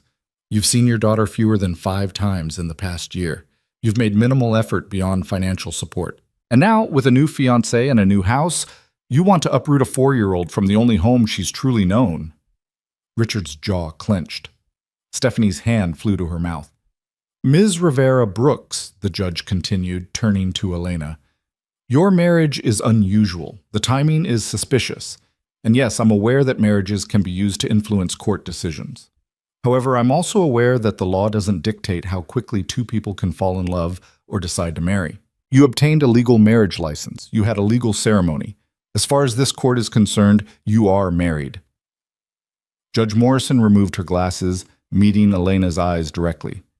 More importantly, you have been Camilla's primary caregiver since birth. You have made sacrifices. You've worked difficult hours to provide for her. You've been there for every developmental milestone, every illness, every moment that matters. That history doesn't disappear because Mr. Rivera suddenly decided he wants to play father. Elena's breath caught. Hope flickered in her eyes. However, Judge Morrison said, and the word landed like a hammer, I am concerned about stability. This marriage is 6 days old. Mr. Brooks has his own child to consider. You're living in a one-bedroom apartment. These are not ideal conditions for raising 2 children. The hope in Elena's face dimmed. Therefore, my ruling is as follows. Judge Morrison put her glasses back on, reading from her notes. Primary custody of Camila Rivera will remain with the mother, Elena Rivera Brooks. Mr. Rivera will maintain his visitation rights, with an increase from 1 weekend per month to 2 weekends per month, to allow for a stronger relationship with his daughter. Richard shot to his feet. Your Honor, this is... Sit down, Mr. Rivera, Judge Morrison said sharply. I'm not finished. He sat, his face flushed with anger. Mrs. Rivera Brooks, I'm granting you custody, but with conditions. This court will conduct a follow-up evaluation in 6 months to ensure that your current living situation is sustainable and beneficial for Camila. If the evaluation shows that your marriage was indeed a temporary arrangement designed solely to win this case, or if Camila's well-being is compromised by instability in your household, we will revisit custody at that time. Margaret stood. Your Honor, 6 months is... 6 months is reasonable, Judge Morrison interrupted. It gives everyone time to prove their intentions. Mr. Rivera, it gives you time to demonstrate genuine commitment to parenting rather than just acquiring your daughter. Ms. Rivera Brooks, it gives you time to show that your marriage is built on more than legal strategy. She closed the file with finality. This case is adjourned. You'll receive the official custody order within 2 weeks. Court is dismissed. The gavel came down. For a moment, nobody moved. Then Elena's composure shattered completely. She buried her face in her hands, her whole body shaking with sobs that were relief and fear and exhaustion all at once. We won, Margaret said quietly. Elena, we won. For now, Elena choked out, for 6 months. Daniel put his arm around her shoulders, aware that people were watching, that Richard and Westbrook were staring from across the courtroom with expressions that promised this wasn't over. 6 months is enough time, Daniel said, with more confidence than he felt. We'll figure it out. Richard stormed past them without a word, Stephanie hurrying after him. Westbrook paused, his expression calculating. 6 months, he said to Margaret. We'll see you again. Oh, looking forward to it, Margaret replied coolly. When they were gone, Margaret turned to Elena and Daniel. That went better than I expected, all things considered. The judge could have ruled that your marriage was fraudulent and given Richard custody on the spot. Instead, she's giving you a chance. A chance with a ticking clock, Elena said, wiping her eyes. All chances have conditions, Margaret said. The important thing is Camila stays with you. Now you need to make that 6-month evaluation bulletproof. Move to a bigger place if you can. Show consistent family routines. Prove that this marriage is sustainable. She started packing her briefcase. I'll be in touch about the formal custody order. In the meantime, live your lives. Be a family. Real or not, you need to look like one. They walked out of the courthouse into midday sunshine that felt wrong after the fluorescent darkness inside. Daniel's phone buzzed immediately. Marcus, asking what happened. Elena's phone was ringing too. Her father, her coworkers, people who knew today was important. I can't talk to anyone yet, Elena said, her voice raw.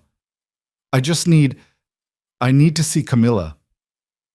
They drove to Marcus's house in silence, Elena staring out the window, tears still sliding down her cheeks. Daniel wanted to say something comforting, something that would make this feel like the victory it should have been. But 6 months hung over them like a sword. Marcus must have been watching from the window because he opened the front door before they'd even parked. Camila came running out, her dinosaur tucked under one arm, pigtails bouncing. Mama! She screamed, launching herself at Elena. Elena caught her, dropping to her knees on Marcus's driveway, wrapping her daughter in a hug so tight Daniel worried she might hurt her. But Camila just squeezed back, small arms around her mother's neck. I missed you, Camila said. Uncle Marcus said you had to talk to a judge. Was he mean? No, baby, Elena said through tears. She wasn't mean, and everything's okay. You're staying with me. I know that, Mama. I always stay with you. The simple certainty in Camilla's voice made Elena cry harder. Mason appeared in the doorway, watching the reunion with solemn eyes. Daniel went to him. We won? Mason asked quietly. We won, Daniel confirmed. So we still live with Elena and Camilla? For now, yeah. Mason nodded slowly. Good. I was teaching Camilla how to build a Lego spaceship. She's not very good yet, but she's learning. Despite everything, Daniel smiled. That's good, buddy. Marcus pulled Daniel aside while Elena collected herself. What the hell happened in there? Elena's been texting me fragments, but I can't piece it together. Daniel gave him the abbreviated version. The judge's skepticism, the 6-month evaluation, the conditional victory that felt more like a postponement. Marcus ran his hand through his hair. 6 months, Jesus. So you and Elena have to stay married for at least 6 months? Looks that way. And then what? I don't know, Daniel admitted. The judge will order an evaluation. Social workers will come to the apartment, interview us, interview the kids.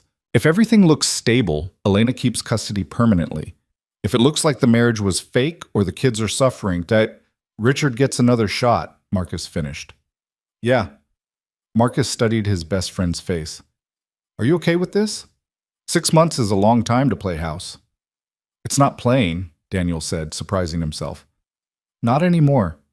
Those kids in there, they're starting to bond. Mason actually likes Camilla. And Elena? He paused.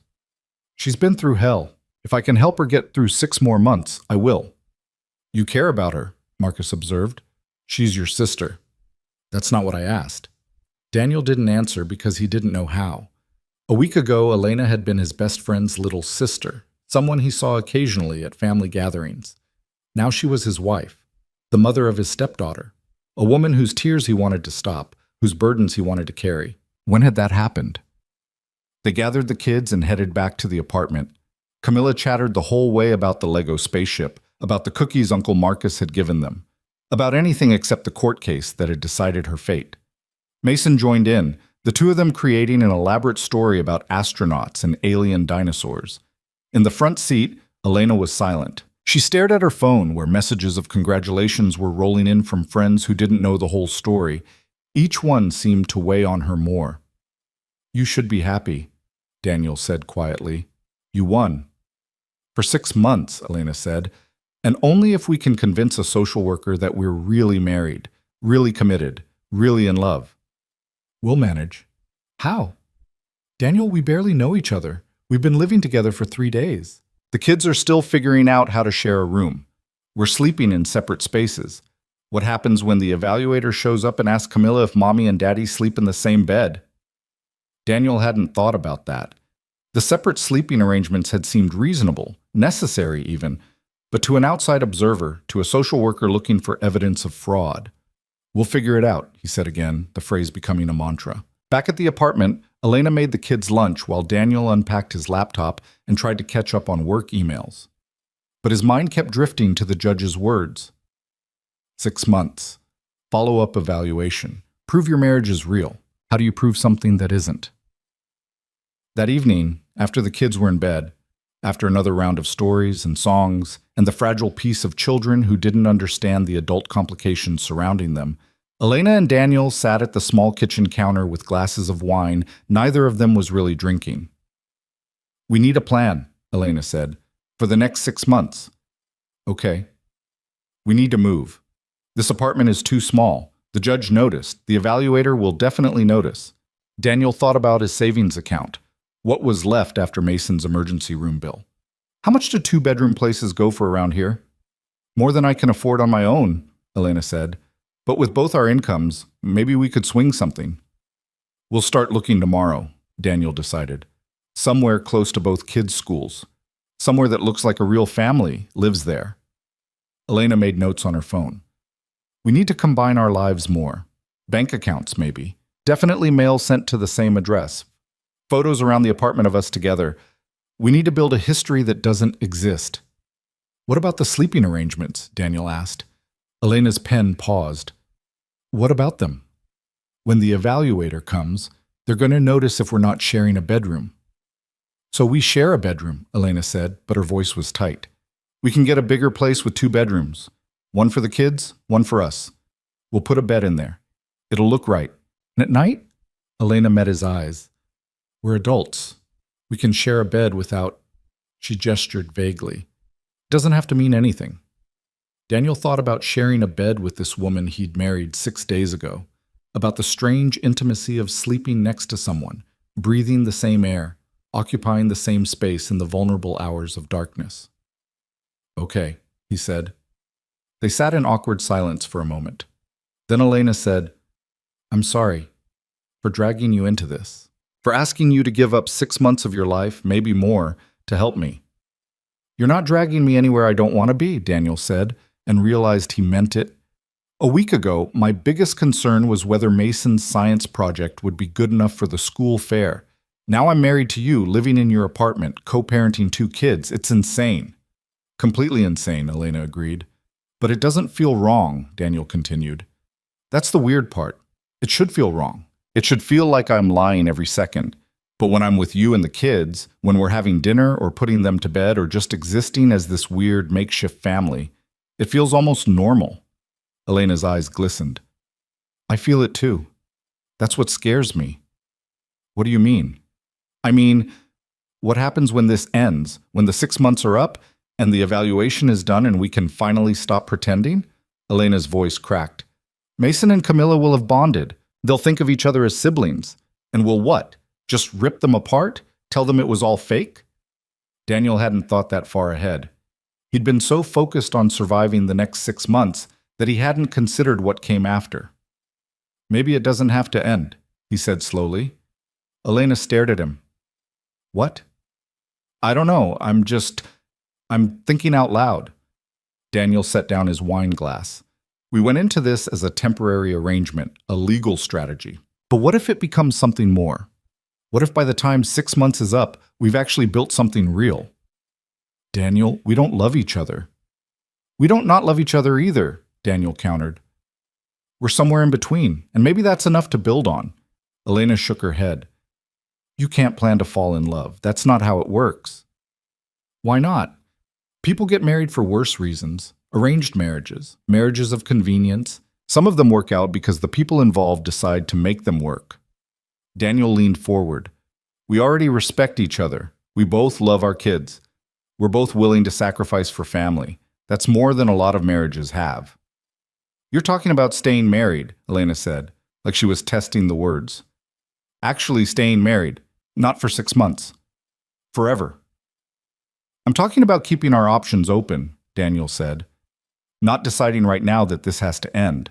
Just seeing where it goes. Elena was quiet for a long time. Finally, she said, What about Mason? You spent years protecting him from exactly this kind of chaos. This isn't chaos, Daniel said. It's complicated. But Mason seems okay. More than okay, actually. He likes having Camilla around. He likes feeling like he's part of something bigger than just him and me. And if it falls apart, if 6 months from now we realize this was a mistake, then we end it as kindly as possible, Daniel said. We make sure the kids are okay. We stay friends for their sake. But at least we tried. Elena stared at him with an expression Daniel couldn't read. Then, so quietly he almost didn't hear it, she said, Okay. Okay. Let's try, Elena said. Let's actually try to make this work, not as a performance for the court, but for us, for the kids. Daniel felt something shift in his chest, something that felt dangerously close to hope. So we're doing this. For real. For real, Elena echoed.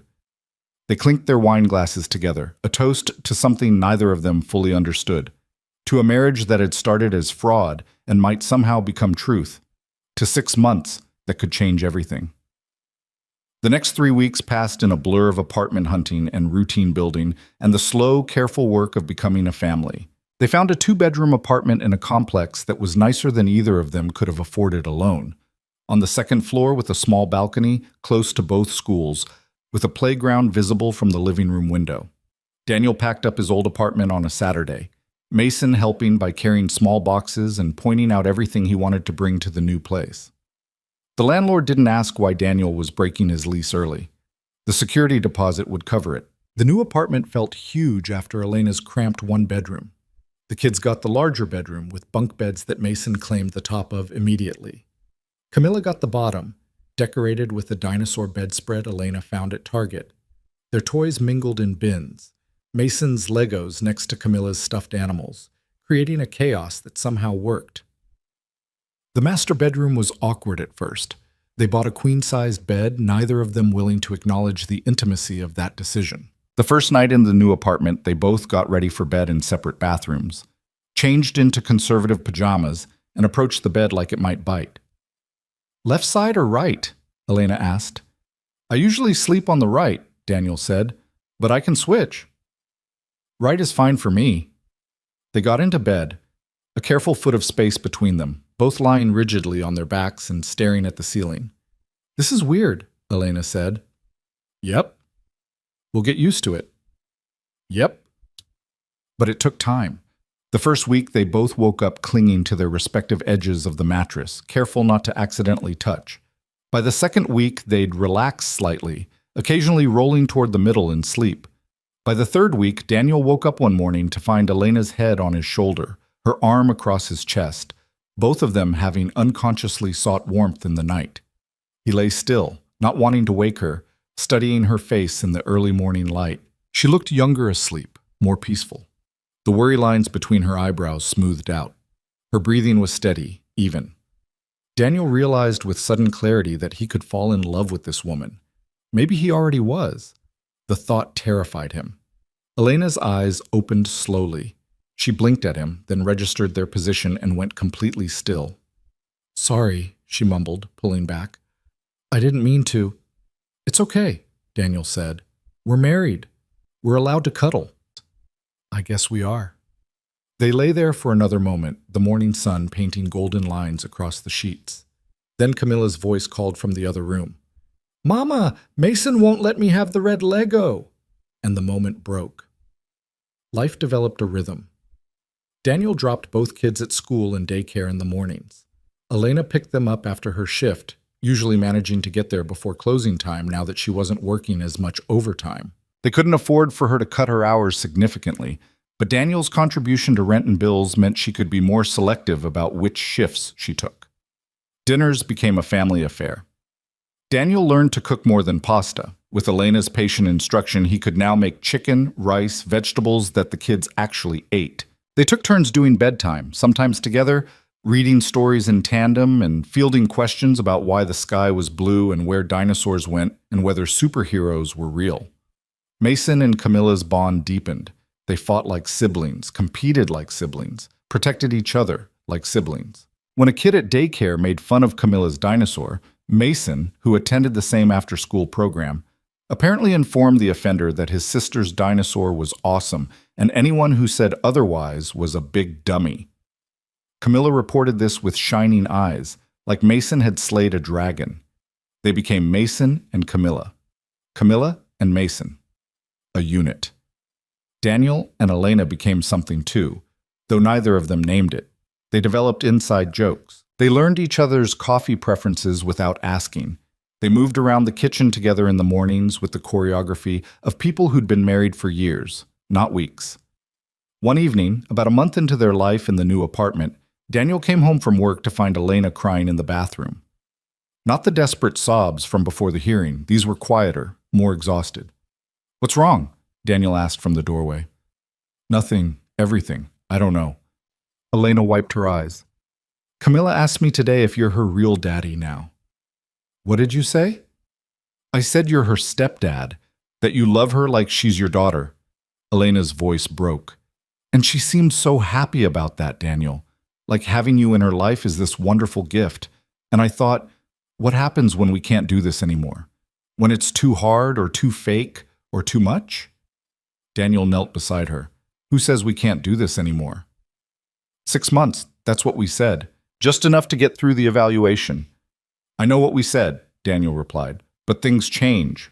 We're changing." "Into what?" "Into a family," Daniel said simply.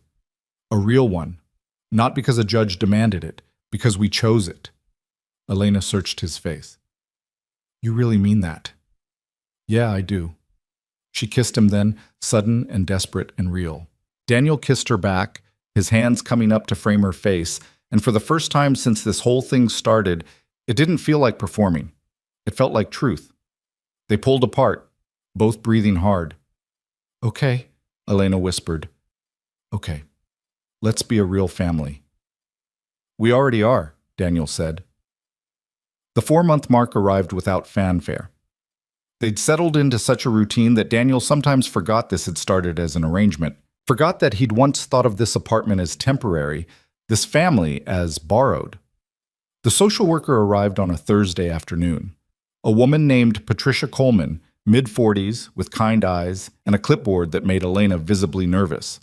They'd cleaned the apartment until it gleamed, put up photos, some real from the past few months, some carefully doctored to look older. Made sure the kids' room looked lived in but not chaotic. Patricia interviewed them separately first. Elena went first, sitting at the kitchen table while Daniel took the kids to the playground. When Elena emerged 40 minutes later, she looked drained but okay. Your turn, she said. Daniel sat across from Patricia, who smiled warmly. I'm not here to catch you in a lie, Mr. Brooks. I'm here to make sure Camilla is in a safe, stable environment. Just tell me about your family. So Daniel did. He told her about the first awkward days in Elena's old apartment, about moving to this place and watching the kids claim the bunk beds, about learning to cook together, about bedtime routines, about the way Camilla called him Daddy Daniel now, and it made his heart ache in the best way. And your marriage to Elena? Patricia asked. I understand it was rather quick. It was, Daniel admitted, but sometimes you know. We'd known each other for years through her brother. When we reconnected, it just felt right, even knowing she was in the middle of a custody battle. Especially knowing that, Daniel said. I saw a woman fighting for her daughter. That's the kind of person I want to be married to, someone who doesn't give up. Patricia made notes. And 6 months from now? A year? Where do you see this family? Here, Daniel said without hesitation. Together, building a life. After interviewing Daniel, Patricia spent time with the kids. Separately first, then together. Daniel and Elena waited in their bedroom, Elena pacing like a caged animal. What if they say something wrong? She whispered. What if Camilla mentions that we used to live somewhere else? What if Mason talks about how new this all is? Then Patricia will know the truth, Daniel said, that we're a blended family still figuring things out. That's not a crime. Finally, Patricia emerged. She sat with Daniel and Elena in the living room, her expression neutral. I've completed my preliminary evaluation, she said. I'll need to file a full report with the court, which will take about 2 weeks. But I can tell you my initial assessment. Elena gripped Daniel's hand so tightly it hurt. This is clearly a young marriage, Patricia said. The timeline is unusual. But what I see here is 2 adults who are genuinely committed to these children. The kids are happy, healthy, bonded. Your home is clean and safe. You've established routines and boundaries. She paused. I also see 2 people who care about each other. I've done enough of these evaluations to know when a marriage is purely for show. Yours might have started that way. I'm not naive, but it's become something real. Elena's breath released in a rush. My recommendation to the court will be that Camilla remains in your custody, Ms. Rivera Brooks. Pending final review of my report and barring any significant changes in circumstances, I don't foresee the need for another hearing. They'd won. Actually, finally won. After Patricia left, Elena and Daniel just stood in the apartment, shell-shocked. Then Elena started laughing, borderline hysterical, relief and disbelief mixing together. We did it, she said. We actually did it. Daniel pulled her into his arms. We did. The kids burst through the door moments later. They'd been with the neighbor, and Camilla immediately launched into a story about Patricia and her questions. Mason joined in, both of them talking over each other about the nice lady with the clipboard.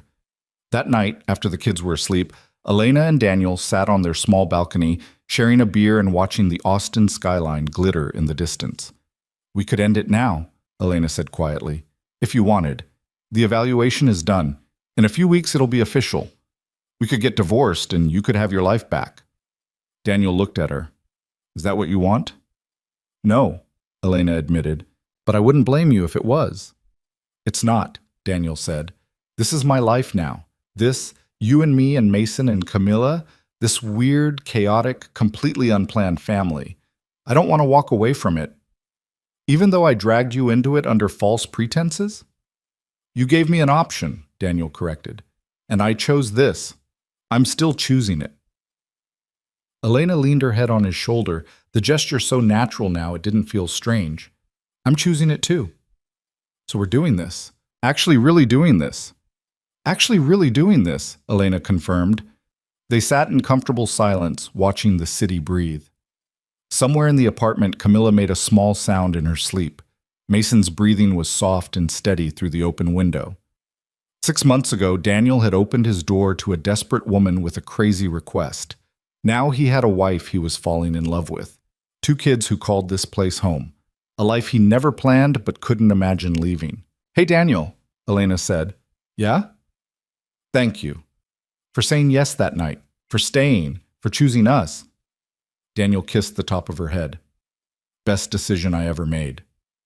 And standing there on the balcony of their shared apartment, their shared life, Daniel realized it was true. This marriage that had started as a fraud had become the most real thing in his world. Sometimes the bravest thing a father can do is open the door. And sometimes the smartest thing is to never close it again. 3 weeks after Patricia Coleman's visit, the official report arrived in the mail. Daniel found it in their mailbox on a Saturday morning while Elena was still sleeping and the kids were watching cartoons in their pajamas. The envelope was thin, official-looking, stamped with the seal of Travis County Family Court.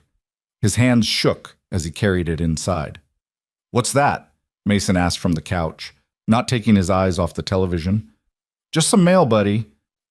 Daniel set it on his kitchen counter and stared at it like it might explode. This was it. The final piece. Whatever was inside that envelope would either cement their victory or tear apart everything they'd built over the past 5 months. Elena emerged from the bedroom 20 minutes later, her hair messy from sleep, wearing one of Daniel's old t-shirts that had somehow migrated to her side of the closet. She looked soft and rumpled and beautiful, and Daniel's heart did that thing it had started doing lately, that skip, that catch, that reminder that this woman was his wife in every way that mattered. She saw the envelope immediately.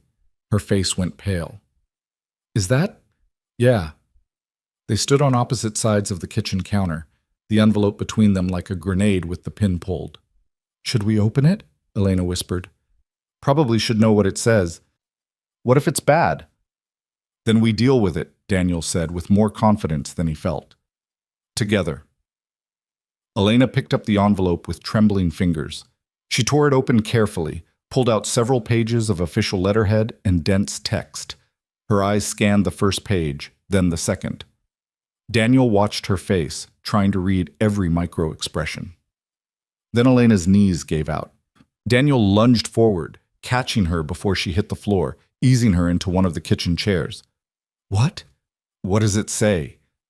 Elena looked up at him, tears streaming down her face, and for one horrible moment Daniel thought they'd lost. That Patricia had seen through them after all, that Richard was going to get another chance, that "We won," Elena choked out. "Daniel, we won." She thrust the papers at him. Daniel scanned them quickly, his eyes catching on phrases that made his heart soar. Stable home environment. Genuine marital relationship. Children thriving. Recommend continued custody with mother. No evidence of fraudulent arrangement. The final paragraph was the most important. Based on comprehensive evaluation and observation, this examiner finds that Camila Rivera is residing in a safe, loving, and stable 2-parent household. There is no cause to recommend modification of the existing custody arrangement. Case closed, pending any significant change in circumstances. Case closed. Daniel realized he was crying too. It's over. It's really over. Elena stood up, wrapped her arms around him, and they held each other in the middle of their kitchen while the kids watched cartoons obliviously in the next room. 5 months of tension, of performance, of wondering if they could pull this off, it all released at once. "We did it," Elena said into his shoulder. "We actually did it." But even as relief flooded through him, Daniel felt something else, a strange hollowness, because the reason they'd gotten married was gone now. The threat had passed. Camilla was safe. There was no legal obligation keeping them together anymore. Elena must have felt it too because she pulled back slightly, her expression shifting from joy to something more complicated. "So," she said carefully, "what happens now?" Before Daniel could answer, Camilla appeared in the kitchen doorway, her dinosaur tucked under one arm. "Why is Mama crying? Is she sad?" "No, baby," Elena said quickly, wiping her eyes. "Mama's happy, very happy." "Why?" "Because," Elena glanced at Daniel, "because we got some good news. Remember that nice lady who came to visit and asked you questions?" Camilla nodded solemnly. "Well, she sent us a letter saying that you get to stay here with me and Daddy, Daniel, and Mason, forever and ever." "I know that," Camilla said, like it was the most obvious thing in the world. "This is my home." The simple certainty in her voice made Daniel's chest tight. This was her home. She'd never doubted it, never questioned whether she belonged here. Mason appeared behind his sister. "Can we have pancakes?" "Yeah, buddy," Daniel said, his voice rough. "We can have pancakes." He made breakfast while Elena called Margaret to share the news, then called Marcus, her voice bright with relief and leftover tears. The kids ate at the counter, drowning their pancakes in syrup and arguing amiably about whether dinosaurs or spaceships were cooler. It was so normal, so domestic, so real. After breakfast, Elena took the kids to the playground while Daniel cleaned up. He needed the space, needed to think. The question Elena had asked hung in the air like smoke. What happens now? They could get divorced, quietly, amicably, now that the legal threat was gone. Split custody of the kids somehow, maybe alternating weekends, holidays. Daniel could move back to his own place, return to the life he'd had before that desperate knock on his door. The thought made him physically ill. Or they could stay married, but not because of court orders or custody battles, because they wanted to, because somewhere in the past 5 months of playing house, they'd stopped playing. Daniel had no idea which option Elena wanted. That evening, after the kids were in bed, Daniel and Elena sat in their usual spots on the balcony. The Austin night was warm, cicadas singing their endless song. Elena had been quiet all day, smiling but distant, like she was working through something. "We should probably talk," Daniel said finally. "Yeah, we should." They sat in silence for another moment. Then Elena said, "I've been thinking about our conversation, the one we had months ago, about maybe trying to make this real." "Me too. And I realize I never actually asked you something important." Elena turned to face him. "Do you want to stay married to me? Not because of Camilla or the court or any legal obligation, but because you actually want this. Want us." Daniel looked at this woman who'd barged into his life with a crazy plan and accidentally given him everything he didn't know he needed. "Yeah," he said. "I do, I really do." Elena's breath caught. "Even though I'm a mess? Even though I work too much and I'm terrible at cooking and I snore?" "You don't snore," Daniel interrupted. "I do. You're just too polite to mention it." "Okay, fine, you snore, and you leave wet towels on the bathroom floor, and you drink coffee that's way too sweet, and you cry at commercials with dogs in them." Daniel took her hand. "And I want to stay married to you anyway." "Why?" Elena asked, her voice small. "Because you're brave," Daniel said. "Because you love Camilla so fiercely, you were willing to marry a stranger to protect her. Because you make me laugh. Because you've made Mason happier than I've seen him in years. Because when I wake up next to you, even when you're hogging the blankets and your hair's in my face, I can't imagine waking up any other way." Elena was crying again, but she was smiling too. "I want to stay married to you too, not because I have to, because somewhere along the way, I fell in love with you." "Yeah?" Daniel's heart was hammering.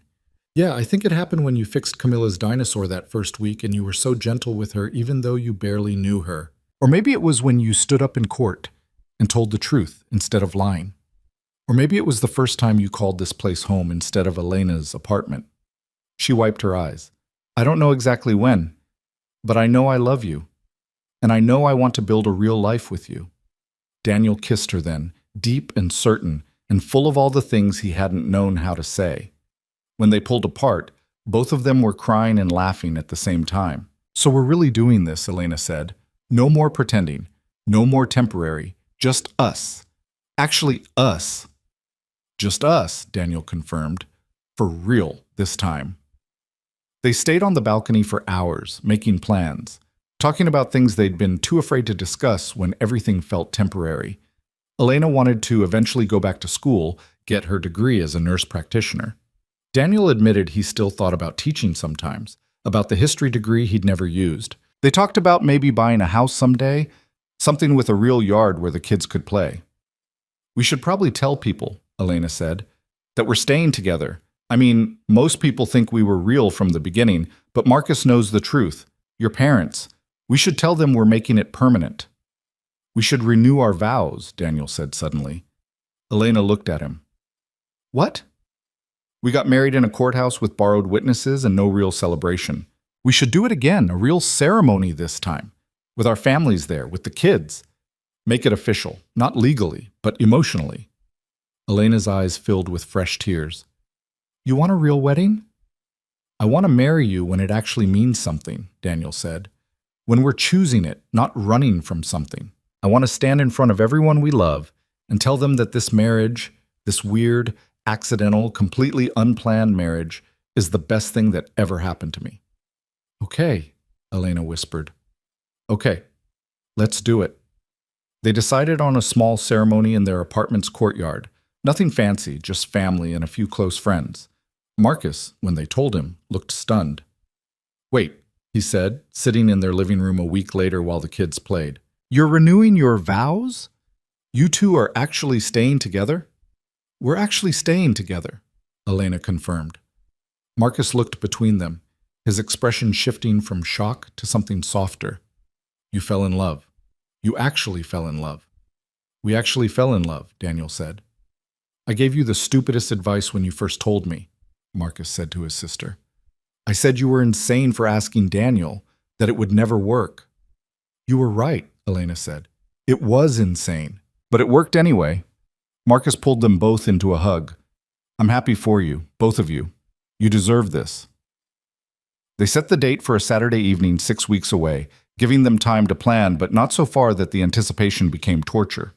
Elena found a simple white dress at a boutique in downtown Austin, nothing like the formal wedding gown she'd worn for her first marriage to Richard. This one was shorter, simpler, more her. Daniel bought a new suit, let Mason help pick out the tie. The kids were excited in the way children get excited about events they don't fully understand but know are important. Camilla insisted on being a flower girl. Mason agreed to be Daniel's best man with the seriousness of someone accepting a knighthood. 2 weeks before the ceremony, Daniel's parents flew in from Oregon. They'd met Elena briefly over video calls, but this was the first time they'd seen the family in person. Daniel was nervous about it, about explaining the unconventional beginning, about whether they'd understand. His mother took one look at the apartment, at the photos on the walls, at the way Mason and Camilla interacted, and pulled Daniel aside. "You love her," she said. It wasn't a question. "Yeah, Mom, I do." "And she loves you?" "Yeah." "Then that's all that matters." His mother squeezed his hand. "I don't care how it started. I care about how you look at her, how she looks at you, how happy Mason is. You found something real, honey. Don't question it." The night before the ceremony, Daniel couldn't sleep. He lay next to Elena in their bed, listening to her breathe, trying to memorize this moment. Tomorrow they'd stand in front of everyone and choose each other again, officially, permanently. "You're thinking too loud," Elena murmured without opening her eyes. "Sorry." "Nervous?" "Terrified," Daniel admitted. "What if I mess up my vows?" "Then you mess them up. It's fine." Elena rolled over to face him. "Daniel, we've already been through the hard part. The court case, the evaluation, the uncertainty. Tomorrow is just making it official." "It feels bigger than that." "Because it is," Elena said softly. "Tomorrow we're promising to choose each other every day for the rest of our lives. That's huge." "No pressure or anything." Elena smiled and kissed him. "We've got this. We've survived worse." The next morning dawned clear and beautiful, the kind of Texas day that made people fall in love with Austin. The courtyard of their apartment complex had been transformed. White chairs borrowed from Marcus's church, flowers from Elena's coworker who had a garden, string lights that Daniel and Marcus had hung the night before. It wasn't fancy, but it was theirs. 30 people gathered in those chairs. Elena's father and stepmother, Daniel's parents, Marcus and his wife, friends from work, neighbors who'd watched their family form over the past months. Mason sat in the front row in his new suit, holding Camilla's hand. She wore a pink dress and had flowers in her hair. Daniel stood under the arbor they'd assembled, his heart racing, while someone's iPhone played music through a portable speaker. Then Elena appeared at the end of the makeshift aisle, and Daniel forgot how to breathe. She was beautiful, not in a magazine way or a movie way, in a real way. In a, this is my wife, this is my life, how did I get this lucky way? Elena walked toward him alone. No one to give her away because she didn't need to be given. She was choosing this herself, choosing him. They'd asked Marcus to officiate, had gotten him registered online as a minister for exactly this purpose. He stood between them now, grinning like an idiot. "We're here today," Marcus began, "to witness something pretty extraordinary. Most of you know that Daniel and Elena got married about 6 months ago in a courthouse. What you might not know is that marriage started as something practical, something necessary to protect Elena's daughter. Elena had insisted on honesty. No more secrets, she'd said. So they'd agreed Marcus would tell the truth. But somewhere along the way, Marcus continued, something shifted. That practical arrangement became real. That marriage of convenience became inconveniently full of actual love. And today, they're choosing each other again, this time because they can't imagine not choosing each other. Daniel's eyes were already wet. "Daniel," Marcus said, "your vows." Daniel pulled out the paper he'd written and rewritten a dozen times. But when he looked at Elena, the words fled. Instead, he spoke from his heart. "6 months ago, you knocked on my door at almost midnight with the craziest request I'd ever heard. You asked me to marry you, to pretend to be your husband, to help save your daughter, and I said yes because it seemed like the right thing to do, because I wanted to help." He took Elena's hands. "I had no idea that saying yes would change my entire life, that moving into your cramped apartment would feel like coming home, that your daughter would become my daughter, that I'd fall completely, irrevocably in love with you." Elena's tears were falling freely now. "You taught me that family isn't just about blood or traditional paths or doing things the right way," Daniel continued. "It's about showing up. It's about choosing each other even when it's hard. It's about building something from nothing and making it real through sheer, stubborn love." He squeezed her hands. "I fell in love with your strength, with your determination, with the way you loved Camilla so fiercely you'd marry a stranger to protect her. And I promise you, I will show up for you and for our kids every single day for the rest of my life. Not because a court ordered it, because I choose it, because I choose you." Elena was openly sobbing now, mascara running, not caring. She pulled out her own paper with shaking hands. "Daniel Brooks," she began, her voice thick, "you opened your door when you could have closed it. You said yes when anyone sensible would have said no. You took a desperate woman with a crazy plan and you gave her everything she didn't even know she needed." She looked at the kids in the front row. "You gave Mason a sister. You gave Camilla a father. You gave me a partner when I'd forgotten what that felt like." Back to Daniel. "I fell in love with your kindness, with the way you fix broken toys and make terrible pancakes and read bedtime stories in different voices for each character. I fell in love with your steadiness, your reliability, your absolute refusal to run when things got complicated." Elena's voice broke. "And I promise you, I will choose you every day. I will love Mason like he's mine. I will build this family with you, mess and chaos and all. I will be your wife, not because I have to be, but because I can't imagine being anything else." Marcus could barely speak through his own tears. "Do you, Daniel, take Elena to be your wife? Again, for real this time, for all the right reasons?" "I do," Daniel said firmly. "Do you, Elena, take Daniel to be your husband? Again, genuinely, with your whole heart?" "I do," Elena said. "Then by the power vested in me by the internet," Marcus said, and everyone laughed through their tears, I pronounce you husband and wife, again, for real this time. You may kiss. Daniel was already kissing her. The crowd erupted in applause. Camilla jumped up and down. Mason pumped his fist. Daniel and Elena held each other, kissing and crying and laughing all at once. When they finally pulled apart, Marcus grinned and said, "Ladies and gentlemen, I present to you, still and actually and finally, Mr. and Mrs. Brooks." The reception was in their apartment, spilling out onto the balcony and into the courtyard. Someone had made a cake. Someone else brought champagne. The kids ran around with other kids from the building, high on sugar and excitement. Daniel danced with Elena to music from someone's phone, swaying in the middle of their living room while people talked and laughed around them. "This is perfect," Elena whispered. "It's chaotic," Daniel said. "Same thing." Later, after most people had left and the kids had crashed in a pile of exhaustion on the couch, Daniel found Marcus on the balcony. "Thank you," Daniel said, "for today, for everything." Marcus smiled. "I should be thanking you. You saved my sister. You saved my niece." "I was just opening a door." "Yeah," Marcus said, and everything changed. 3 months after the vow renewal, Elena came home from work with an announcement. She'd been accepted to a nurse practitioner program. Night classes. Would take 3 years, but she could do it while still working. "That's amazing," Daniel said, pulling her into a hug. "I'm terrified," she admitted. "It's been so long since I was in school, and with the kids and work." "We'll figure it out," Daniel said. "We always do." 6 months after that, Daniel started teaching again. Just one class at the community college, American History 101, but it felt like coming home to a part of himself he'd forgotten existed. His students were a mix of traditional college kids and older adults returning to school. He loved it. Mason started 2nd grade. Camilla started kindergarten. They fought over toys and tattled on each other and built elaborate Lego cities that took over the entire living room. A year after the vow renewal, they bought a house. A real house with 3 bedrooms and a yard and a mortgage that terrified them both. But it was theirs.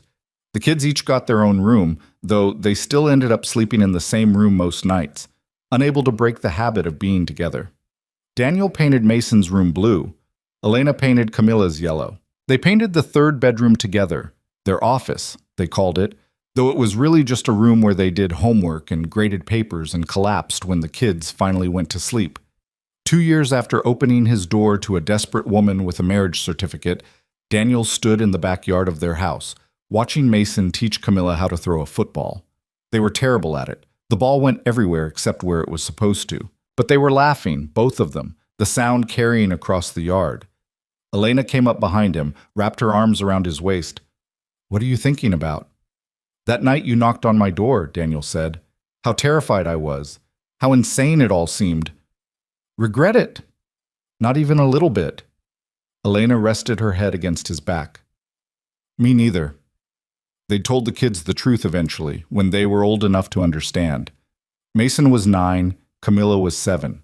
They sat them down in the living room and explained that Mommy and Daddy had gotten married the first time to help Mommy keep custody of Camilla, but that they'd fallen in love for real and gotten married again because they wanted to. "So you pretended first?" Mason asked. "Yeah," Daniel admitted. "At first." "And then it was real?" "Then it was real." Mason considered this. "That's kind of cool, actually." Camilla had just one question. "But you're never getting unmarried, right?" "Never," Elena and Daniel said together. "Good," Camilla said. "Because you're my daddy, and I'm not giving you back." 4 years after that first desperate knock, Marcus called Daniel on a Tuesday afternoon. "You're never going to believe this," Marcus said. "Richard's getting divorced. Again." "What?" "Yeah, Stephanie left him. Apparently he's not as perfect as his Instagram suggested." Marcus laughed. The universe has a sense of humor. Daniel thought about Richard, about the man who'd tried to take Camilla away. He felt no satisfaction in his failed marriage. Just pity, maybe, for someone who kept chasing the idea of family without understanding what it actually meant. "How's Camilla's relationship with him?" Daniel asked. "She sees him every other weekend, like the custody agreement says, but she's always ready to come home." Marcus paused. "She calls you Dad now, you know, not Daddy Daniel." Just Dad." "I know," Daniel said, his voice rough. "You're a good father, Daniel, to both of them." That evening, Daniel told Elena about the phone call. She shook her head. "I used to be so afraid of him, afraid he'd take her away, afraid he'd win, afraid I'd lose everything. And now I just feel sorry for him. He doesn't know what he's missing." "We do," Daniel said. They stood in their kitchen, their actual kitchen, in their actual house with their actual family. And Daniel marveled at the strange path that had brought them here. A midnight knock, a desperate plan, a marriage that started as fraud and became the most honest thing in his life. Mason appeared in the kitchen doorway. He was 13 now, all gangly limbs and changing voice, but still the same kid who'd agreed to move into Elena's apartment without complaint all those years ago. "Dad, can you help me with my history homework?" "Sure, buddy." Camilla was right behind him, 11 years old with her dinosaur pajamas and her mother's determination. "And after that, can we watch a movie? All of us?" "It's a school night," Elena said. "Please, we'll pick something short." Elena looked at Daniel. He shrugged. "One movie." The kids cheered and ran off to set it up. Elena and Daniel followed more slowly, hand in hand. They settled on the couch, Elena and Daniel in the middle, Mason on one side, Camilla on the other. The kids argued over the remote, finally settling on something with superheroes and explosions. Daniel didn't care what they watched. He was too busy noticing everything else. The way Camilla leaned against Elena's shoulder, the way Mason absently shared his popcorn with his sister, the way Elena's hand found his and squeezed, a silent conversation that needed no words. This was his family. Built from desperation and determination and the kind of love that doesn't ask permission before it changes your entire life. 6 years ago, Daniel had believed that safe meant happy, that protecting Mason meant keeping their world small and controlled, that opening his door to chaos would destroy the careful life he'd built. He'd been wrong about all of it. True safety wasn't in routine or control or keeping the world at arm's length. It was in this, in being surrounded by people you loved, who loved you back, who chose you every single day. The movie played. Camilla fell asleep halfway through, her head in Elena's lap. Mason made it to the end, barely, his eyes drooping as the credits rolled. "Bedtime," Elena announced softly. "But, Mom, now." The kids groaned but obeyed, shuffling off to their rooms. Daniel and Elena did the nightly routine, making sure teeth were brushed, lights were out, doors were cracked just right. They met in the hallway outside the kids' rooms, both of them pausing to listen to the soft sounds of children sleeping. "We did good," Elena whispered. "We did," Daniel agreed. They went to their own room, the master bedroom in the house they owned, the bed they shared without hesitation now, the life they'd built from nothing. "I love you," Elena said, like she did every night. "I love you too," Daniel said, like he did every night. And lying there in the dark, listening to the familiar sounds of his family sleeping around him, Daniel thought about that moment 6 years ago when he could have closed the door, when he could have said, "No, sorry, that's too crazy, too risky, too much." Thank God he hadn't. Thank God he'd been brave enough, or stupid enough, or desperate enough to say yes. Because that yes had given him everything. A wife who challenged him and supported him and loved him fiercely. A daughter who wasn't his by blood, but was his in every way that mattered. A son who'd gained a sister and a mother and a bigger, louder, more chaotic family than Daniel could have ever given him alone. That yes had given him home.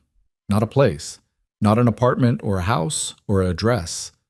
But this feeling of belonging, of being chosen, of choosing back. Sometimes, Daniel thought as sleep began to pull him under, the bravest thing you can do is answer the door when fear tells you to hide. Sometimes the best decisions are the ones that make no sense at all. Sometimes a marriage that starts with a lie becomes the truest thing you'll ever know. He reached for Elena's hand under the covers, felt her squeeze back even in sleep, and let himself drift. Tomorrow they'd wake up and make breakfast and get the kids to school and go to work and do homework and make dinner and do it all over again. Tomorrow and the next day and the next, for the rest of their lives. And Daniel couldn't wait.